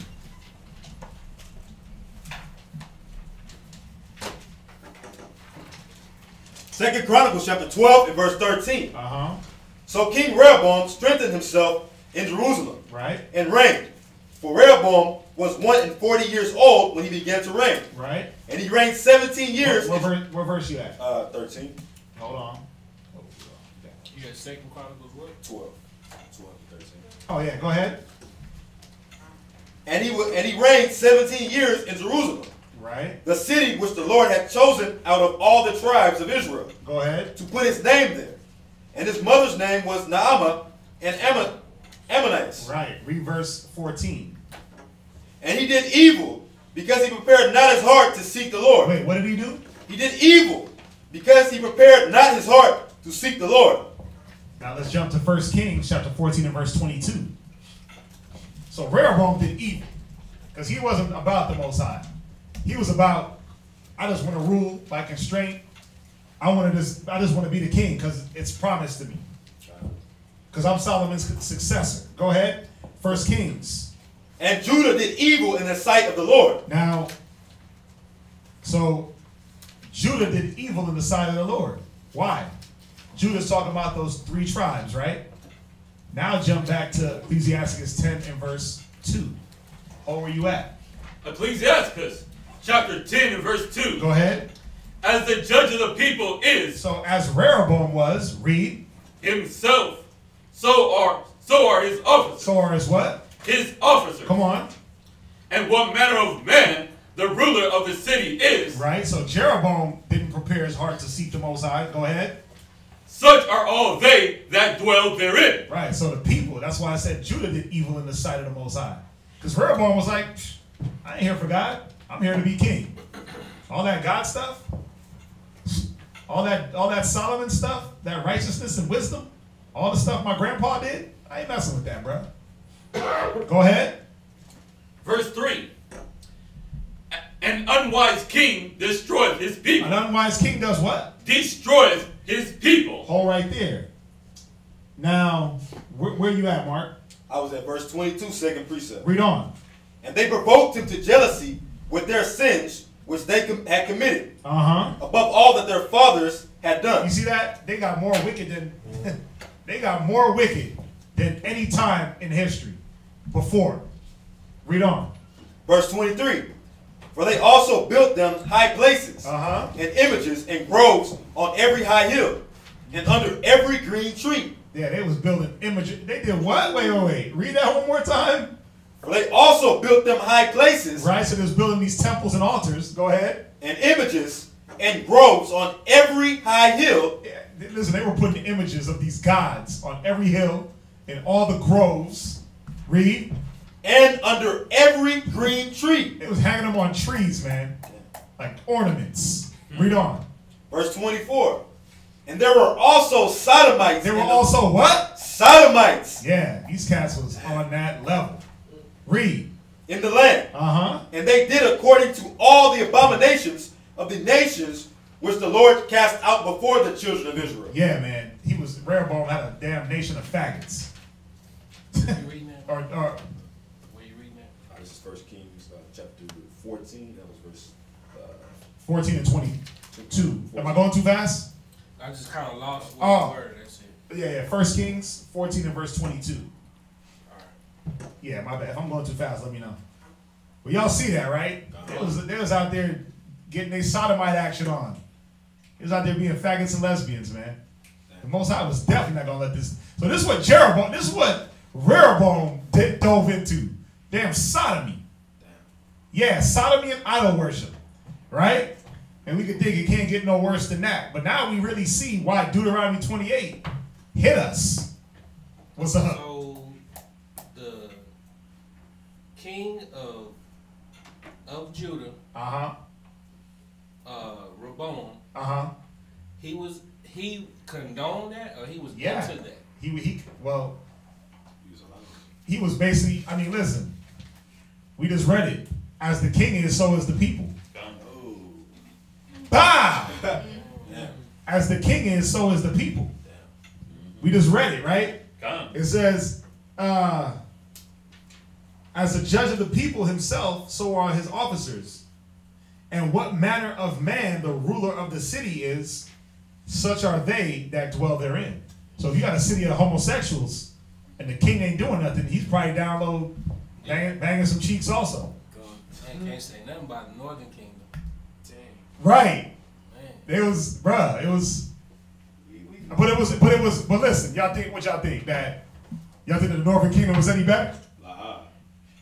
Y'all think the northern kingdom was any better? No, I'm just saying, like, people say that they were more wicked. More wicked, right. They try to go in like, because of the heavy idol worship. But, bro, it said that they had idols under every grove and every tree. But now we get to understand that and see that the curses, it wasn't just for 9.5 or just 2.5. We was all wicked. We all went off. We all was filthy. You think there wasn't homosexuals in Edom, in Ephraim? Hell yeah. I mean, it was gay as hell too. What's up? Yeah, just thinking about like all the different idol worships. Yeah. And then thinking about as the king is, so are his people. You know, and then comparing that to America, like all the homosexuality, all the division, and then there's idols on every, like all these billboards, all these logos, they're like different idols. Yeah, and back then they really worshipped them by, some of them you had to give up some butthole. Real talk, like it was, you had these idols that, you had like the Lord of the Opening. We did a whole class about it, man, about the twerking. But you had where they worship the butt. You had the God of the Opening, where you had to go in there and do some anal festivities. That's the music industry. That's the whole industry. It worships the butthole. That's why it's about a fat ass and a big butt. And look at her booty. I love big butts, and I cannot lie. Nicki Minaj getting ass injections. It's about, they worship the butthole, but it's more than that. It gets into that sodomy. You got a question, brother? No, I'm just saying. I mean, it's in the film industry as well. Film industry. I mean, like, there was a guy that approached me on the bus. Move over, Mark, a little bit. It was like, he just looked shabby. He didn't look together, but he was like, hey, are you an artist? Blah blah blah. Long story short, he was saying that he's an executive producer, and I just broke it to him straight. I said, look, I know there's all these rituals, there's all these things that how to get in. Right. Blood sacrifice. Right. And, excuse my. No, go ahead. You good. I said, hey, nobody fucking me in my ass, man. I'm gonna cut their head off. And then he looked shocked, and he was like, he shook my hand. I said, and then I told him, I said, you know what, man, like, what can you do for me that I can't do for myself? And he couldn't answer that. Right. So it was just, I mean, it's just alive and well, you know. Right, because nothing's doing in the sun. Right. And it's Oh yeah, you get in that industry, and not every single artist that ever made it, not every single artist in the industry is doing that. Not every single actor is doing that, but we know how Hollywood and the music industry gets down. We've heard the stories, we've heard about the Dr. Dre's and the Diddy's and the Ushers. We've heard about it. We've heard, they go to these parties, the Jamie Foxxes, the Will Smiths. They go to these parties, man, and it's just, Cat Williams talked about it. He walked in the room. He seen two dudes getting it. He vacated the spot. Now, he's been blackballed from Hollywood. So, think about it. Think about it. What's up? I was meditating. I was riding. I think one of these days I was riding back from work or something like that. And you was looking at the blocks, like Shadak was saying. You pointed out like all of the idolatry and stuff like that. You see these billboards and stuff like that. Like every other block, you see like like on Richmond, you got the sidekicks, and that's like a soothsayer. You got the massage part. Those are or modern day harlot houses. So it's like people think like, oh no, this is like it's far fetched to believe that the Most High is coming back. But every time they did this in these scriptures, they were met with swift judgment. So like, and it says like wickedness is exceedingly polluted the whole earth. You look by all these things, like they got the sidekicks down, like the sidekick down the street. That's a suit. That's what you know is in the scriptures as a soothsayer. A necromancer. A necromancer. So it's like when you see all these things and you look at it through the spirit, you're like, man, Most High about to come back and judge this place real soon. Oh, hard, real hard. Got to. It said in the Revelations it reached up to heaven already. Her sins have reached up to heaven. Yeah, but that's why it says in Revelations 18:4, come out of her, my people, and be not partakers of her sins. Because her sins, it says, be not partakers of her sins, because her sins have reached up to heaven. You see that? So you don't want to be a part of that. If you getting your palm read and all that stuff, you don't want to be a part of that. If you in the music industry and you giving up something to make it big, you don't want to be a part of that, man. If you're an aspiring actor, you better make sure your acting skills is on and not let them seduce you into these damn parties. The Bohemian Grove out there in Cali, it goes down. It goes down out there. I ain't never been there, but I can only imagine. I know a girl that was wrapped up in that stuff. I think I made a statement about it before.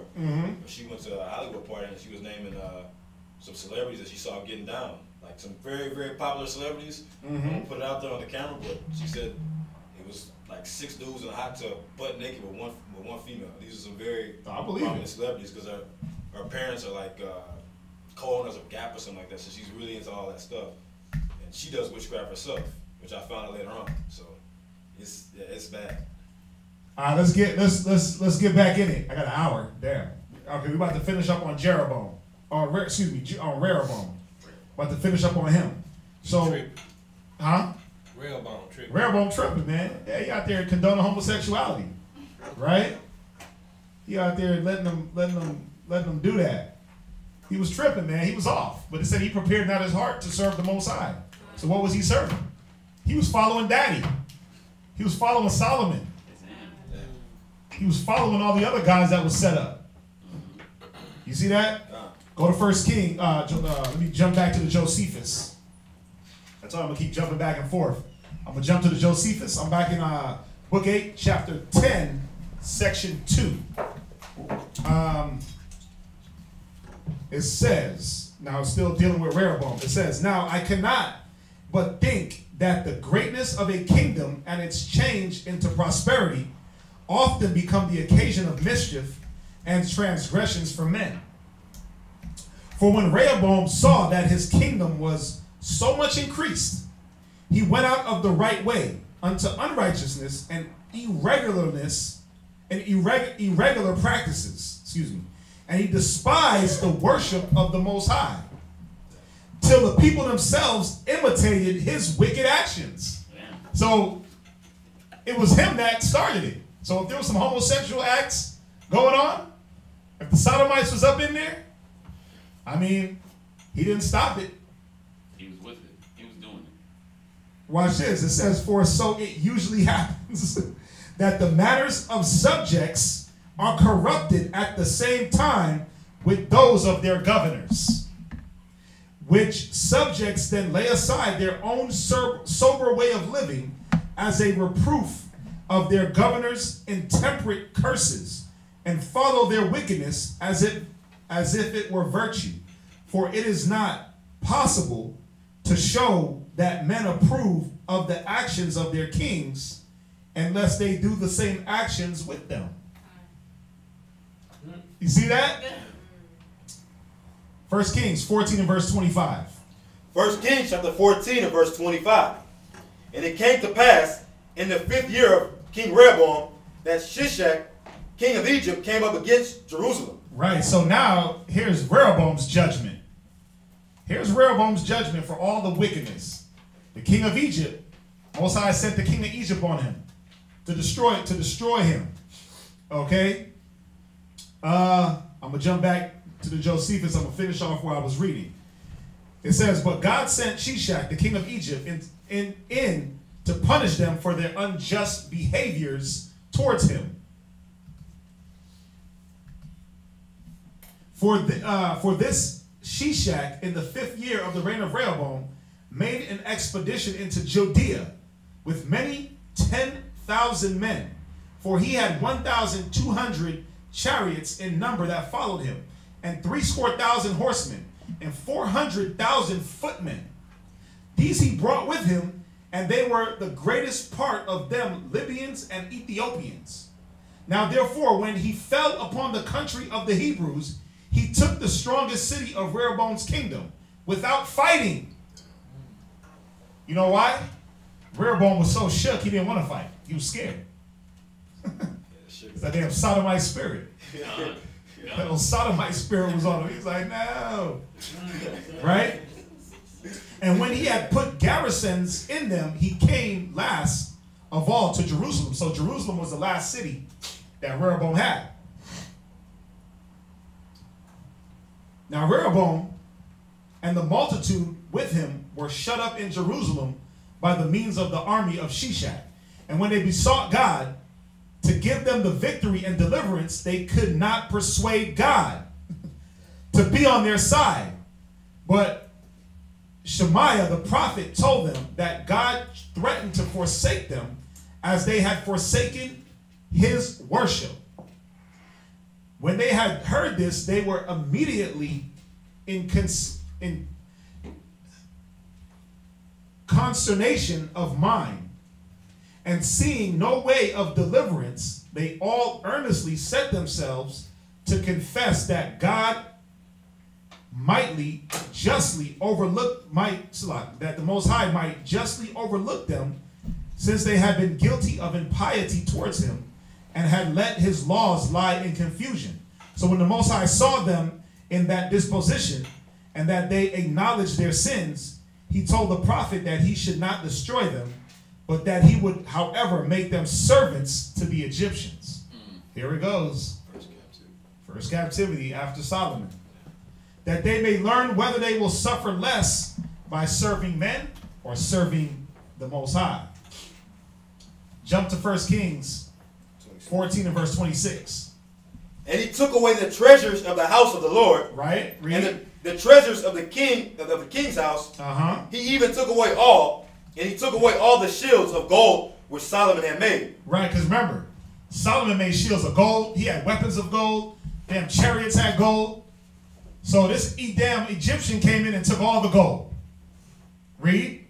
And King Rehoboam made in their stead brazen shields, and committed them unto the hands of the chief of the guard, which kept the door of the king's house. Right, so basically the Egyptians, they came in, they occupied Jerusalem. Took away all the gold, all the riches, went up in the temple, didn't really destroy it, but they just took all the good stuff. And so Rehoboam had to then make shields out of brass. He had to make brass shields because there was no gold. And that's crazy that he said the same nation that he delivered us out from, because it tells you in Exodus that basically the fear of the Lord went throughout all the land, like it was basically spread abroad, like what happened to the Egyptians. But he took the fear off of them and had them come back again at us. So it's like, you know, they had it in their records. Oh yeah, this would happen to us. If we went, those people. Yep. So for them to even come back and try it again, that means he was really, really wicked. They probably knew about the wickedness too. Like how you say we talked about the Sabbath class, how the Psalms 82, how they got to keep us from the laws because they know that's our strength. Right. So they probably already knew it was in their records. So they were like, man, they knew that the Most High ain't with us. Go in and take them. Now, it said he made brazen shields. Go ahead. And it was so, when the king went into the house of the Lord, that the guard bare them and brought them back into the guard chamber. Now the rest of the acts of Rehoboam and all that he did, are they not written in the book of the Chronicles of the Kings of Judah? Now, I'm going to jump back into Josephus, book 8, chapter 10, section 4. So we're going to finish up on Rehoboam. It said, when Shishak was gone away, King Rehoboam made bucklers and shields of brass instead of those gold, and delivered the same number of them to the keepers of the king's palace. So instead of warlike expeditions and that glory which results from those public actions, he reigned in great quietness. He turned into a damn wimp. Though not without fear, as being always an enemy to Jeroboam. So he dealt in quietness, but he was scared because Jeroboam was off in the south, right? North, as an enemy. And he died when he lived 57 years and reigned 17. He was in his disposition a proud and foolish man, and lost part of his dominion by not hearkening to his father's friends. So he lost part of his dominion. He lost the 10 tribes. Let's jump into Jeroboam. So Jeroboam is part of the north. As the kingdom was split to Jeroboam, right? The 10 tribes, or 9.5 tribes. And he was the servant of Solomon, right? Right, and we're gonna get into him real quick. So go to 1 Kings. So you put Northern Kingdom, Northern Kingdom, 9.5 tribes, Jeroboam. I had that mix up on my paper for some reason. I wasn't flowing in the spirit on this one. So y'all got that, right? Done. Northern Kingdom, 9.5 tribes under Jeroboam. 1 Kings 12 and verse 25. 1 Kings chapter 12 and verse 25. Then Jeroboam built Shechem in Mount Ephraim and dwelt therein, and went out from thence and built Penuel. And Jeroboam said in his heart, now shall the kingdom return to the house of David. Right. If this people go up to do sacrifice in the house of the Lord at Jerusalem, then shall the heart of this people turn again unto their Lord, even unto Rehoboam king of Judah, and they shall kill me, and go again to Rehoboam king of Judah. 28. So what was going on here? Jeroboam is building, right? He's building, he's rebuilding the cities, and he's like, wait a minute, if I build this temple, what's going to happen is the people are going to go to the temple, and they're going to worship, and they're going to remember David. Because remember, these people split from being any part of David. They said, we don't want no part of David. So he said, wait a minute, if I build a temple, these people are going to remember David and want to go back and worship under Rehoboam. So he was like, can't have that. I ain't letting that happen. You ain't going to steal my people. Right? You ain't going to steal my means. Read. 28. Whereupon the king took counsel and made 2 calves of gold. Wait, he did what? Made 2 calves of gold. Yeah, he went and made 2 calves of gold. Not just 1, 2. Check it out. Read. And said unto them, it is too much for you to go up to Jerusalem. Behold thy gods, O Israel. Because the temple, where was the temple at? Do y'all remember when the people left Rehoboam? What did they leave Rehoboam? They left him the temple in Solomon. They left him the temple in Jerusalem. So Jeroboam was like, listen, we don't need to go to Jerusalem. We don't want to go to Jerusalem. That's too much for the people. He was playing tricks on their mind. He was like, listen, it's too much for us to go to Jerusalem. This is what I'm going to do for y'all. Watch, read. Behold, thy gods, O Israel, which brought thee up out of the land of Egypt. Wait, your what? Gods, O Israel, which brought thee up out of the land of Egypt. How wicked was this dude? Damn. He said, listen, here's your golden calves that brought you out of Egypt. Now, who the hell brought us out of Egypt? For real, for real. He said, by the hand of the Most High. So what was he reenacting? He was reenacting Aaron. When the people said, make us gods, when Moses went up to Mount Sinai, And the people said, we don't know what happened to Moses. He might have died. He went to Aaron, make us gods. And Aaron did what? He made him a gold calf. Right? You see this? God. So this dude's going back in history the wicked way. He was like, yeah, I'm going to remember the forefathers. I'm going to remember the off ones. Right.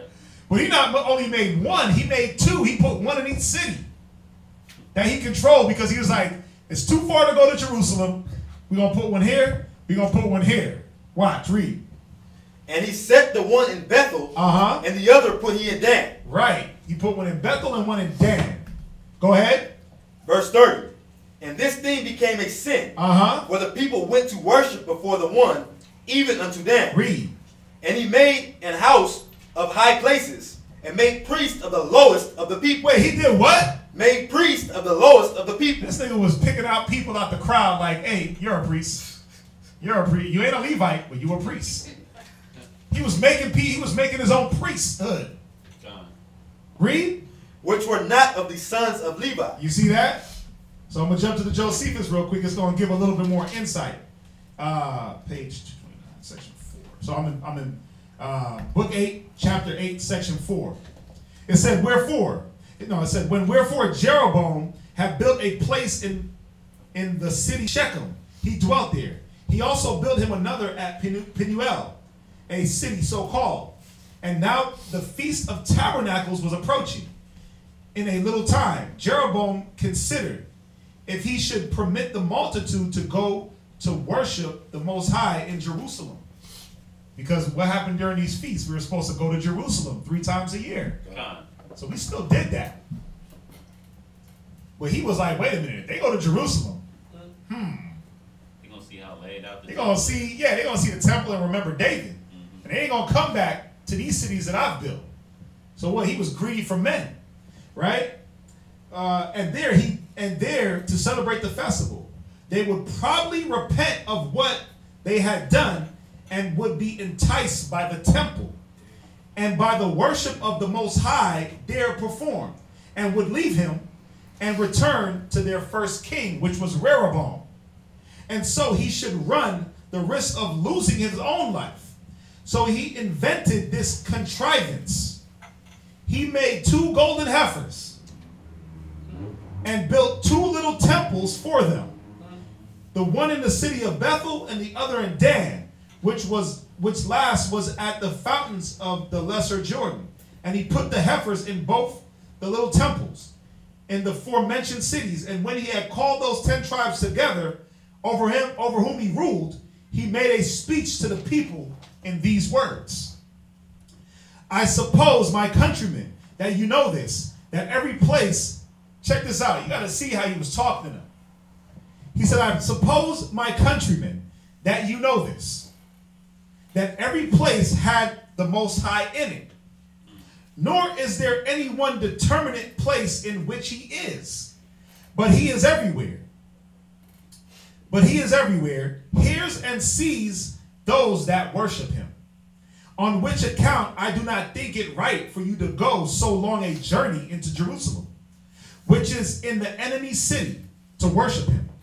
It was a man that built the temple. I have also made 2 golden heifers dedicated to the same God. That was a damn lie. It sounded like he turned real Christian on him.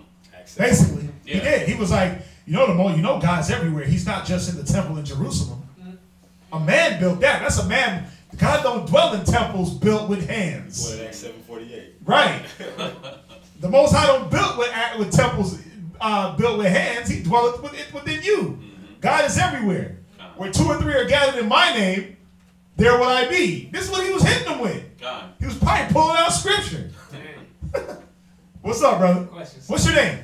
Mine, Jermaine. Jermaine, go ahead, brother. So, because this is where, because I probably like a lot of us Christian background. Right.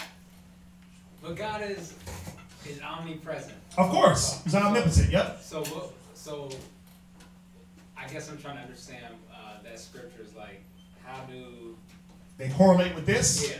Well, what I'm gonna break it down here. What he's saying here, his whole purpose was for them not to go worship in the temple that was built. Now remember, the Most High commanded Solomon to build the temple.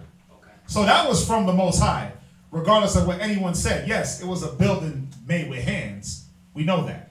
But even though the Most High said, build me this temple, why did he have Solomon build it? Because in this time we always had a temple.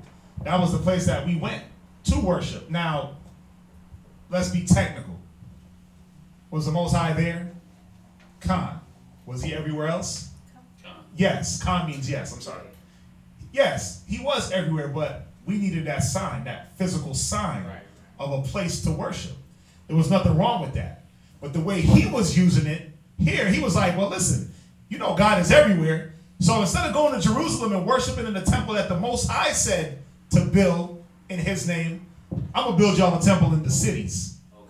And I got 2 golden calves. The gods that brought you out of Egypt, where we know that these calves didn't bring us out of Egypt. These golden calves were our destruction. So he was playing with the people's minds. Right. To see. He was playing with them and showing them like, yeah, God's everywhere, man. Look, bro. I'm going to build y'all this temple. Y'all ain't got to walk so far. Y'all ain't got to prepare and pack. But see, the commandment was that we went to Jerusalem 3 times a year for these feasts. You see that? So he was having them break the commandment all the way around. You see that? He sound like when you broke it down to Josephus, he sounded just like reminiscent of these mega churches. Like, yeah, you don't like you go to any church, or you don't have to go. Like, nah, you got to gather together where the Most High said. At this time, we had a temple that we all went to for what? The temple was, we went, offered up our sacrifices. At this time, remember, they're sacrificing animals. Right. The priests were there, sacrificing, Day of Atonement, all the feasts, all the holy days. You see that? That's what the temple was for. So now in this time, it's everywhere. The Most High is everywhere. Like, there's not one temple that we go to worship. Because why? We're scattered. You see that? We're scattered. Our nation is scattered. So it'd be hard for us all to go to Jerusalem. Somebody asked that the other day, how come we just all go to Jerusalem for the feast days? Bruh, who got 1,500? We don't have the birthright law of these fake Jews that can go to Jerusalem every year or 2 times a year until the age of 25 for free. Shoot, brothers don't got. We don't got that. Instead, brothers don't got good licenses. It's called the birthright, where they can go to Jerusalem 2 times a year. They can get free education. They get free health care up until the age of 25. Yeah. Ashkenaz, these fake Jews. Yeah. Anybody that claims that they're Israeli. They get that. We don't got that. So we ain't flying nowhere. We broke. We broke, 5 broke, we ain't got it. Broke, 5 broke. We ain't got it, right? We broke. I mean, come on. We can't even get together. Listen, we can't even get together here in America. What the hell y'all talking about going to Jerusalem? Like, it ain't happening. You see that? So I'm going to finish on. I'm going to finish it up. Let's see. He said, one of them I have consecrated in the city Bethel, and the other in Dan, to the end that those of you that dwell nearest to those cities may go to them and worship God there. And I will ordain for you, check this out, certain priests and Levites from among yourself, that you may have no want of the tribe of Levi. So he said, basically, I would change your nationality to a Levite. You got to see the wickedness of this guy. He said, you don't need the tribe of Levite. They were ordained priests. They were the priesthood. He said, I'm going to pick people out the crowd. Or of the sons of Aaron. But let him that is desirous among you of being a priest bring to the Most High a bullock and a ram, which they say Aaron, the first priest, brought also. When Jeroboam had said this, he deluded the people and made them to revolt from the worship of their forefathers and to transgress their laws.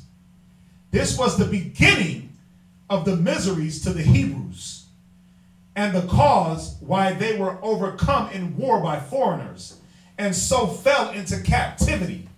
But we shall relate those things in their proper places hereafter. So you see this? This was the beginning. Jeroboam was the beginning. Rehoboam was off too. But you see, it was all happening simultaneously. Jeroboam was doing one thing here. Rehoboam was doing one thing here. North and south.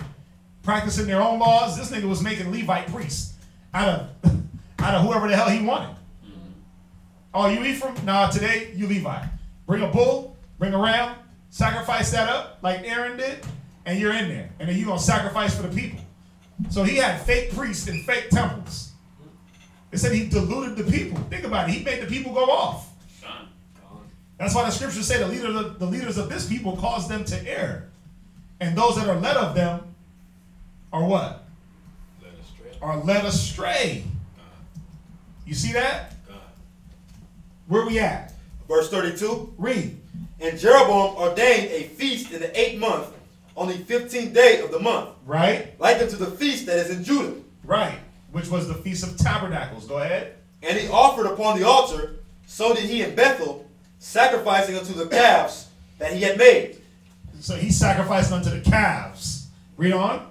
And he placed in Bethel the priest of the high places which he had made. So he offered upon the altar which he had made in Bethel the 15th day in the 8th. Where you at? This is verse 33. Verse 30. Oh, go ahead. So he offered upon the altar which he had made in Bethel the 15th day of the 8th month, even in the month which he had devised of his own heart. Right. I'm going to jump back to the Josephus. Book 8, chapter 8, section 5. When the Feast of Tabernacles was just approaching, Jeroboam was desirous to celebrate it himself in Bethel, as did the 2 tribes celebrate in Jerusalem. Accordingly, he built an altar before the heifer and undertook to be high priest himself. So he ordained himself high priest. He ordained himself high priest. Go to 1 Kings 13 and verse 1. 1 Kings chapter 13 and verse 1. And behold, there came a man of Yahweh out of Judah by the word of the Lord unto Bethel. And Jeroboam stood by the altar to burn incense. Read. And he cried against the altar in the word of the Lord and said, O altar, altar, thus saith the Lord, behold, a child shall be born unto the house of David, Josiah by name, and upon thee shall he offer the priest of the high places that burn incense upon thee, and men's bones shall be burnt upon thee. Go ahead. And he gave a sign the same day, saying, This is the sign which the Lord hath spoken. Go ahead. Behold, the altar shall be rent, and the ashes that are upon it shall be poured out. Right? So this man of the Most High, remember, this is a man of the Most High. He came and he was talking to Jeroboam. He's like, listen, you off, and to show you, this is what's going to happen. I'm going to have this altar shattered to pieces, and I'm going to also, let's see here. He said, I'm going to shatter it. Everything that's on it is going to fall, right? Everything's going to be poured out. Read on. Verse 4. And it came to pass, when King Jeroboam heard the saying of the man of Yahweh, which had cried against the altar in Bethel, that he put forth his hand from the altar, saying, Lay hold on him. And his hand which he put forth against him dried up, so that he could not pull it in again to him. Yeah, he got his hand withered up. Read. The altar also was rent, and the ashes poured out from the altar, according to the sign which the man of Yahweh had given by the word of the Lord. And the king answered and said unto the man of Yahweh, Entreat now the face of the Lord thy power, and pray for me, that my hand may be restored me again. And the man of Yahweh besought the Lord, and the king's hand was restored again, and became as it was before. And the king said unto the man of Yahweh. That's it on that. So I'm going to jump back down where I just left off. However, that this people may believe that these things shall come to pass, I foretell a sign to them that shall also come to pass. This altar shall be broken into pieces immediately, and all the fat of the sacrifices that is upon it shall be poured out to the ground. When the prophet said this, Jeroboam fell into a passion and stretched out his hand and bid them lay hold of him. But the hand which was stretched out was enfeebled, and he is not able to pull it in again to him, for it was become withered and hung down as if it were dead, as if it were a dead hand. The altar also was broken into pieces, and all that was upon it was poured out, as the prophet had foretold should come to pass. So the king understood that he was a man of veracity and had a divine foreknowledge, and entreated him to pray to the Most High that he would restore his right hand. Accordingly, the prophet did pray to the Most High to grant him that request. So the king, having his hand recovered to its natural state, rejoiced in it. From there, go to, where you at? 1 Kings 13 and verse 11. Now where'd you read to? I read to 6. Jump down to verse 11. Verse 11. Now there dwelt an old prophet in Bethel, and his son came and told him all the works that the man of Yahweh had done that day in Bethel, the words which he had spoken unto the king. Right, so there was an old prophet that lived in Bethel. He came, or it said his sons came and told him what the man of God did, what this other prophet did, where he withered the king's hand and where he broke apart the altar. Right? Go ahead. Spoken unto the king, them they told also to their father. And their father said unto them, what way went he? For his sons had seen what way the man of Yahweh went. Now, and I kind of jumped and skipped a part just for time, but when you read verse 7 down, Jeroboam had asked the man of God to stay with him and eat and drink. Very important part. He said, stay with me. I'll read it. It's 1 Kings 13 and 7. And the king said unto the man of God, come home with me and refresh thyself. I will give thee a reward. And the man of God said unto the king, if thou wilt give me half thine house, I will not go in with thee. Neither will I eat bread nor drink water in this place. For so was it charged me by the word of the Lord, saying, eat no bread nor drink no water, nor turn again by the same way thou camest. So he said basically, don't drink, don't eat, don't kick it. The way you came, leave the opposite way. We leave a different way. So he went another way and returned not by the way he came to Bethel. Now, read where you at. Verse 13. And he said unto his sons, saddle me the ass. So they saddled him the ass, and he rode thereon. And went after the man of God, and found him sitting under an oak. And he said unto him, art thou the man of God that camest from Judah? And he said, I am. Then he said unto him, come home with me and eat bread. Read. And he said, I may not return with thee, nor go in with thee, neither will I eat bread, nor drink water with thee in this place. You see that? So he was following what the Most High told him. Right? Go ahead. Listen to this damn guy, this other man. Read. For it was said to me by the word of the Lord, thou shalt eat no bread, nor drink water there, nor turn again to go by the way that thou camest. What verse you at? Nah, that was in the 17th. Read. 18. He said unto him, I am a prophet, also as thou art. Yeah, you see how he said, I'm a prophet too. I'm a prophet too. Why? Because he was ordained. He was made a prophet by Jeroboam. Like how he was making priests. He was like, yeah, I'm a prophet too. Go ahead. And an angel spake unto me. An angel spake unto me by the word of the Lord, saying, bring him back with thee into thine house. Right. That he may eat bread and drink water. But he lied unto him. But he did what? Lied unto him. Lied unto him. Now I'm going to jump in here real quick. Back to Josephus. I'm in book 8, chapter 9, section 1. Now there was a certain wicked man in the city who was a false prophet, whom Jeroboam had in great esteem, but was deceived by him and his flattering words. See, Jeroboam, his mind wasn't right either. So he was getting deceived by this man, this false prophet. This man was bedridden. He was bedridden by the reason of the infirmities of old age. However, he was informed by his sons concerning the prophet that was come from Jerusalem, and concerning the signs done by him, and how when Jeroboam's right hand had been enfeebled at the prophet's prayer, he had it revived again. Whereupon he was afraid that this stranger and prophet should be in better esteem with the king than himself, and obtain greater honor from him. And he gave order to his sons to saddle his ass, presently to make all ready that he might go out.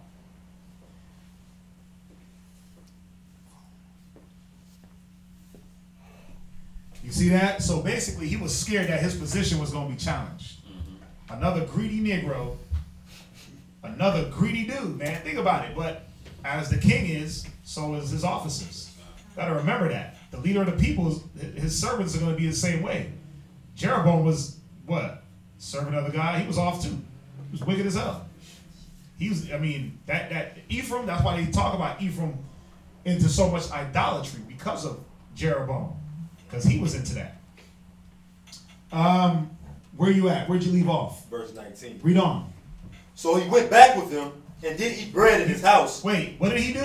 Went back with them and did eat bread in his house. So what did he do right here? The man of the Most High. He trespassed. Go ahead. He went against the word of the Most High. He went against the Most High, right? Yeah. The scriptures say, who shall separate me from the love of God? It said not principalities, it said not angels. Somebody find me that scripture. It's in give me that. It's in it's in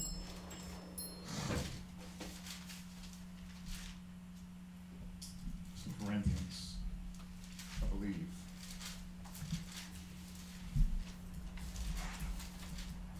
If I'm not mistaken.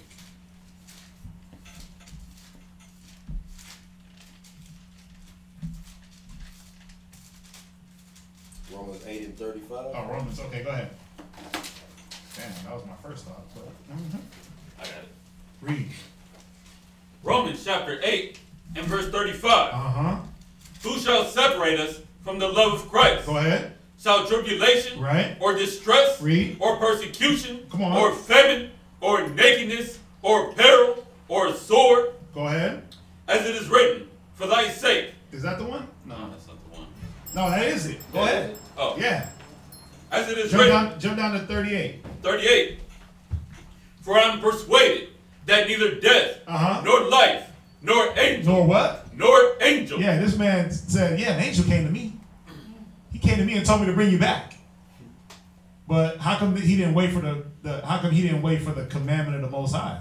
The commandment was don't eat, don't stay, don't eat, don't drink. Get in, get out. So these men had other men falling to their wickedness. You gotta see the level, man. The level of just offness that happened. Listen, the Most High didn't have no mercy on this prophet. Watch. Read on. Me? That's it on that.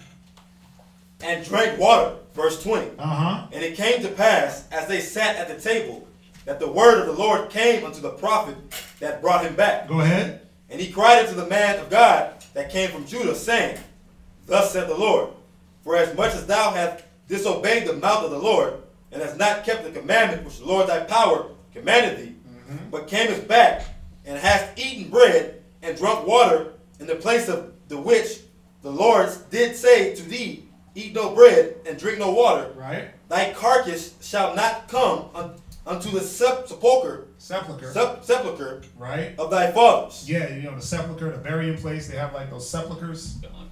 It's like a tomb. He said basically for you disobeying, he said your body ain't gonna be buried by your fathers. That was our custom. You was buried every time when a great man died or any man died, it said he rested with his fathers. He rested by his fathers. So that was taken from him. Go ahead. Verse 23. And it came to pass after he had eaten bread, and after he had drunk, that he saddled for him the ass, to wit, for the prophet whom he had brought back. And when he was gone, a lion met him by the way, and slew him. And his carcass was cast in the way, and the ass stood by it, and the lion also stood by the carcass. Right, so check this out. The lion came and ate the man, and didn't even eat the ass.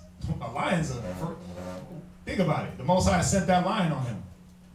He sent that lion to kill him. Didn't even mess with the donkey. You got to see that power, man. Go to Proverbs 29 and verse 12. Somebody else get Psalms 26 and verse 4. Proverbs 29 and verse 12. If a ruler hearken to lies, all his servants are wicked. You see that? If a ruler hearken to lies, all his servants are wicked. Now, was not Jeroboam hearkening to the lies of this man?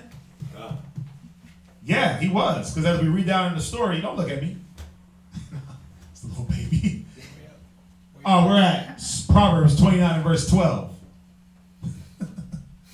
Proverbs 29 and 12. Read it again.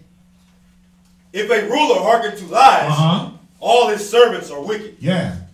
So Jeroboam was hearkening to the lies of this false prophet. It said all his servants are wicked. Give me Psalm 26 and verse 4. What's up? And I just thought, I just had the epiphany. This is Proverbs. This is written by Solomon. So yeah. These cats had these writings. They had them. They knew. Bro. But see, check this out. Read the Psalms written by David. Psalms chapter 20. Watch, read this. Solomon's pops. Read. Wow. Psalms chapter 26, verse 4. I have not sought. Read again. I have not sat with vain persons. I have not sat with vain persons, like Jeroboam did. He said he took this man in high esteem. Right? But he was a liar. Read. Neither will I go in with disassemblers. Go ahead. I have hated the congregation of evildoers. Read. And when I sit with the wicked. And I will not sit with the wicked. So you see here where David was commanding these things. And, you know, obviously Jeroboam was no kin to David.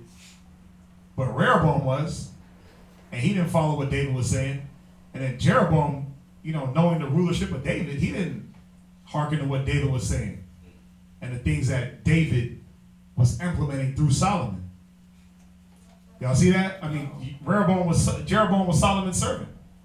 So if Solomon would have followed the right track, Jeroboam would have picked up. But now we understand that. Now we're understanding why we fall and why we're in the conditions that we're in to this day. It said it. These are the beginnings of the sorrows for us. This is why we went from captivity to captivity. Before this, what were we doing? Solomon was ruling, but we were fighting a lot of wars. We were fighting a lot of wars. When you deal with like Joshua, Caleb, they were fighting wars. When you go into Samuel, they were fighting wars. Judges, right? When you read 1 Samuel, we were fighting wars. And at one point, we didn't have a king. We didn't have a king until Samuel's the 12th chapter. And then now, here comes Solomon. You know, we had Saul, and then his predecessors, then we get Solomon. But the Most High was tired, man. He was like, bro, y'all are really, really garbage right now. Think about where he had to split the kingdom in two. Weren't they trying to be like the other nations by having a king over them? Yeah. You read that in 1 Samuel 12.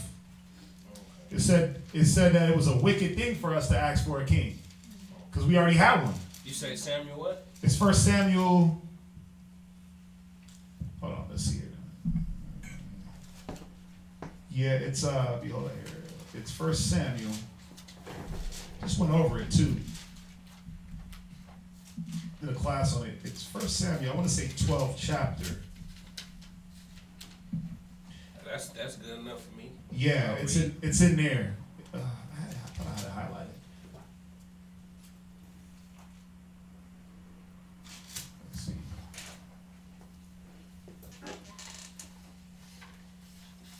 Is it 1?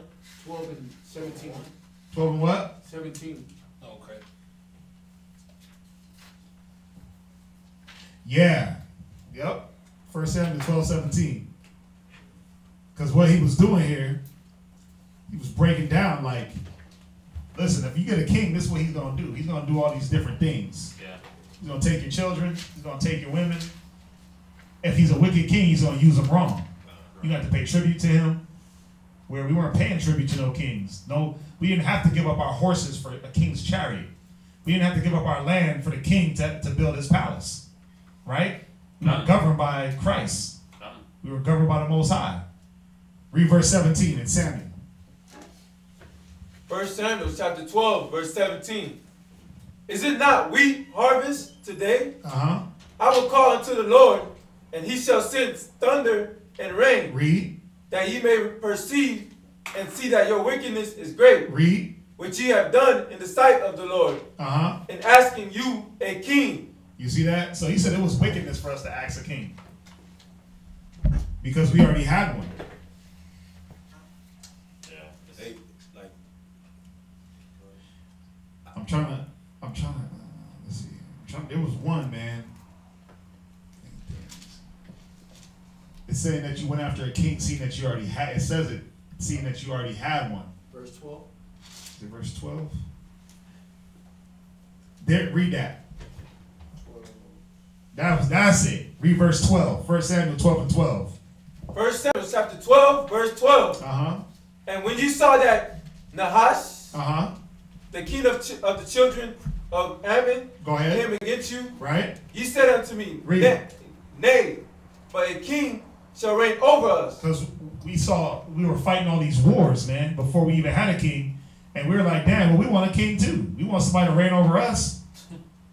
I mean, damn, we had a king. But it's like when Moses left and went up on Mount Sinai, it's like, we need a God now. Moses was never our God. He was a leader. The Most High was always there. You see how vain our people are? But that's why the scriptures say the Jews require a sign, but the Greeks seek after knowledge. Read on.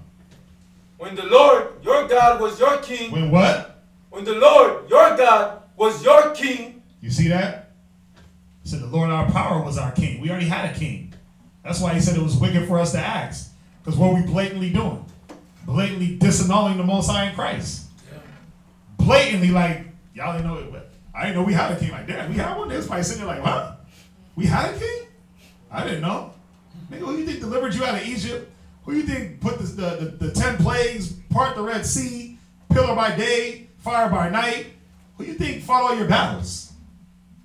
See, that was the problem with our people. And then we get to this point in 933 BC where the kingdom is split. And then from there, what happens?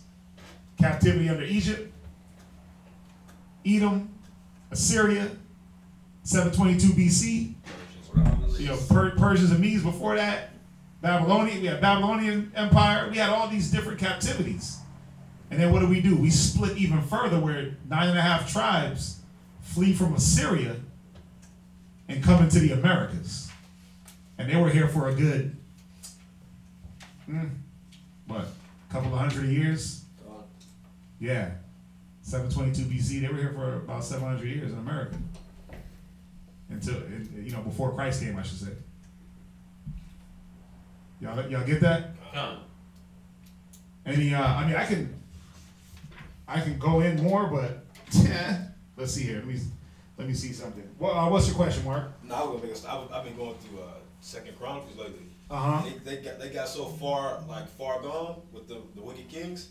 That if you read when you read Second Chronicles 34, it comes to a point where they found the book of the law and it was like a big deal. We found the book of the law. And they gave it to Josiah, and Josiah was like, he read it out loud. He was like, he felt bad. He was like, damn, what the hell? Yeah. And he just turned back, and they tell you he was repenting. He was actually doing righteousness the rest of his days.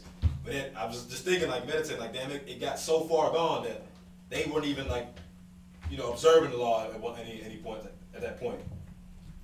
Yeah, but that was the problem. We thought we was gonna go into another land and keep the law. We went to another land and basically became slaves and captives and became law keepers to our captors.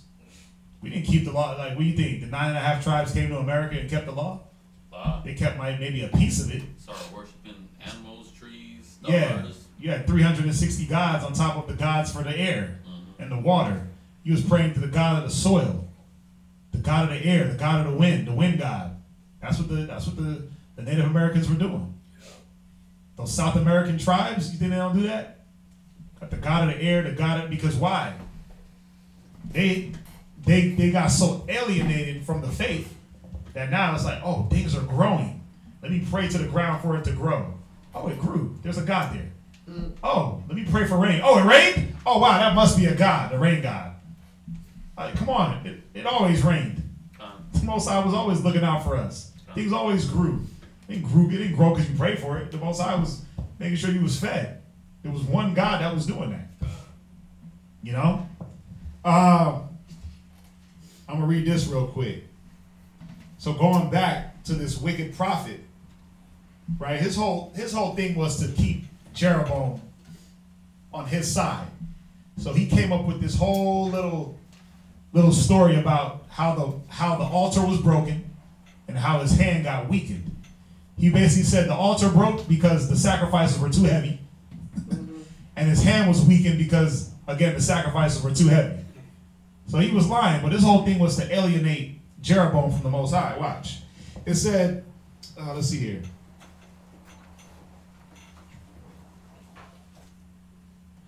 Enter the truth that was persuade him that his hand. Oh, here it is. For he attempted to persuade him that his hand was enfeebled by the labor it had undergone in supporting the sacrifices, and that upon his resting a while it returned to its former nature again, and that as to the altar it was but new, and had borne abundance of sacrifices, and those large ones too, and was accordingly broke to pieces, and fallen down by the weight of what had been laid upon. He also informed him of the death of him that had foretold those things, and how he perished. Once he concluded that he had not anything in him of a prophet, nor speaking anything like one. So he's basically saying, discrediting the man of the Most High, saying that he ain't no real prophet. Look how he died. He died by a lion. How come he couldn't foretell that? Yeah, the altar broke to pieces because the sacrifices were too heavy. And your hand got weak because you were holding up all that heavy weight. Right? It said, when he had thus spoken, he persuaded the king and entirely alienated his mind from the Most High and from doing works that were righteous and holy, and encouraged him to go on in his impious practices. And accordingly, he was to that degree injurious to God, and so great a transgressor that he sought for nothing else every day, but how he might be guilty of some new instances of wickedness. This was Jeroboam. Every day he woke up like, how can I be more wicked? How can I be more wicked? He wasn't searching for the Most High. He said he was alienated. And such as should be more detestable than what he had been so insolent as to do before. And so much shall at the present suffice to have said concerning Jeroboam. So now we understand, man, a little bit about our forefathers, a little bit about the history of Jeroboam, Rehoboam, Solomon, the 9.5, the 2.5, Northern Kingdom, Southern Kingdom. All right, and why it was split and what took place during the split. A lot of filth. A lot of filthy things happened. Any questions? A lot of time. I know y'all probably, they were sounding off online. Do they have any questions? I know she asked about, yeah, I know she asked about Hanukkah. Is that dedication? Yeah, Hanukkah was just the rededication of the temples during the time of the Maccabees. Yeah. You can read that in, where can you read that? It's in Maccabees. What is it, 5? With Antiochus and all that. Yeah. Where's it at? First Maccabees. I just read it, man. Where's it at? Shabbat. Soldier. Yeah, you can read it in the Maccabees though, huh? I think it's 5:21. Yeah, let me find it real quick. It's in First Maccabees. It's in Maccabees. It might be Second Maccabees. I was in here the other day too, reading. Man, a lot of reading. Jesus. But yeah, Hanukkah was just the rededication of the temple.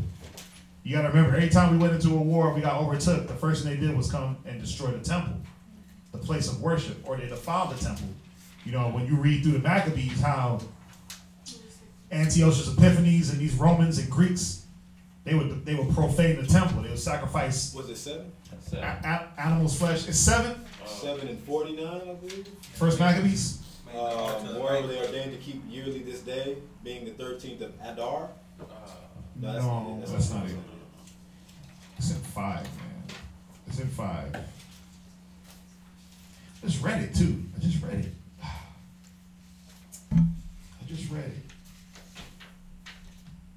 But yeah, it was just a rededication of the temple.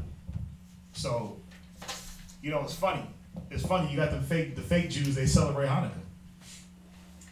Think about it. They celebrate Hanukkah, so they had to have records of the Maccabees.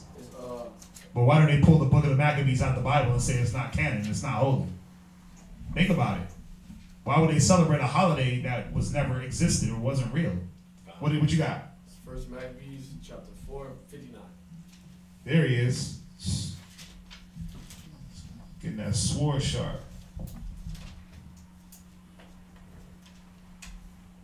Yeah. Somebody read it?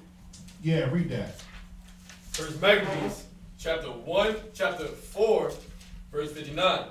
Right, and during Hanukkah, what we do, there's a reading that we do. We read I think we read a chapter of Maccabees a day. I think that's how it goes. Read a chapter of Maccabees a day until the 7th chapter, if I'm not mistaken. But read where you at. Moreover, Judas and his brethren, right, Judas Maccabeus, go ahead, with the whole congregation of Israel, ordained that the days of the dedication of the altar should be kept in their season from year to year by the space of 8 days, from the 25th day of the month of Caslu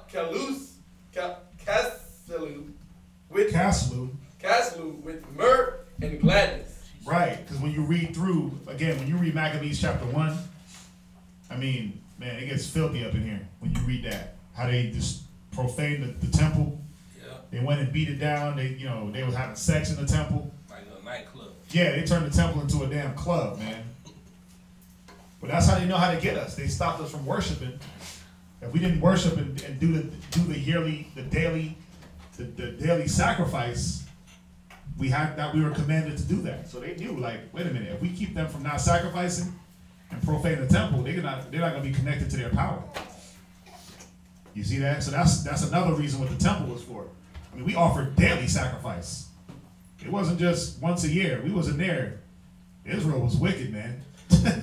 We was in there giving up sheep and rams every day, bringing a goat, sacrificing for sin. So if we couldn't do that, in our hearts, in our minds, in our carnal minds, we thought that, we wouldn't be able to be forgiven. Y'all understand? Any other? Was that it? There was a question that said, didn't they burn the children as an offering to Molech? Yeah. Oh yeah. That big calf. Listen, the first one in Egypt, that wasn't no Rudy Poo calf. It was big, man. They were heating it up and then they would throw the live children on there and burn them alive. They would cause their kids to pass through the fire. They would burn them alive. That's when you get into your Yule tides. When you deal with like Christmas, and it talks about the Yule log, right? Now, the Yule log at one time was a live child. They would throw them in the fire. That's what it represented. So when you celebrate your Christmas, your Yule tidings and all that crap, that's what you're commemorating, the slaughter of children. Now, they couldn't keep burning children, so they had to switch it to a log. I mean, you can break down all the aspects of Christmas when it comes to the mistletoe, the Santa and the reindeer, Nimrod, the tree. That all is Nimrod worship. But that Yule tide, that Yule log was children, man. They were just tossing them on that fire, tossing them on that hot calf and burning them. So yeah, it was about sacrificing your children, but think about it. When you celebrate Christmas, when you celebrate these holidays and dress your children up as, Halloween and, they got to get presents, you sacrificing their spirit to the Christmas gods. So we got to be careful. Got to be careful about that. Anything else? No, sir. That's it for questions. Perfect. All right, well, if there's nothing else in here, we thank everybody for joining us online. Gotta have these history classes, man. We gotta know our history. I know it was a lot of reading. I know it was a lot of talking and reading, but you know, a lot of us skip. For some reason, a lot of us skip these books like Judges, Kings, Chronicles. You start reading that and just the sleep demons start hitting you. But then see, when you're reading that, you're supposed to be able to take the stories and then grab other precepts and say, oh, this goes with that. This goes with that. You know, and really, you got to make it intuitive and fun for yourself to be able to read the scriptures and get through. Like Chronicles, I can read it though. I can read all the night. I can sit there and read that all night. I don't fall asleep reading the scriptures. What's up? I made a status over there about that. That's crazy you're going over it. You said what? I said I made a status about that. I was like, man, when you read the book of Judges through Chronicles, yeah, it's like Games of Thrones on the juice. Yeah. Like, for real. Oh yeah. It's dope. Yeah. Man. The storylines are dope. You see, yeah, the storylines are hot, and then you know, a lot of the stuff that's in Kings repeats in Chronicles. So you know, a lot of the books are repetitive, but still, it's history though. It's important to know who succeeded who was wicked, who was off, who did this, who did that. You know, 933 BC is one of the most important years in Israelite history, and it's one of the most important years in our history to know, okay, damn, this is what happened to the kingdom. The kingdom split. Very important. So, again, thank y'all for joining us online. We thank y'all for the positivity. We know y'all be commenting. Y'all be going hard on the comments. Again, you know, we'll be back Wednesday. We'll be back Wednesday from 7 to 10. 7 to 10. Just a reminder, Hanukkah is coming up on the 30th. Today's the 19th. It's creeping. So, again, if you want to congregate, you want to get with us, just hit us up.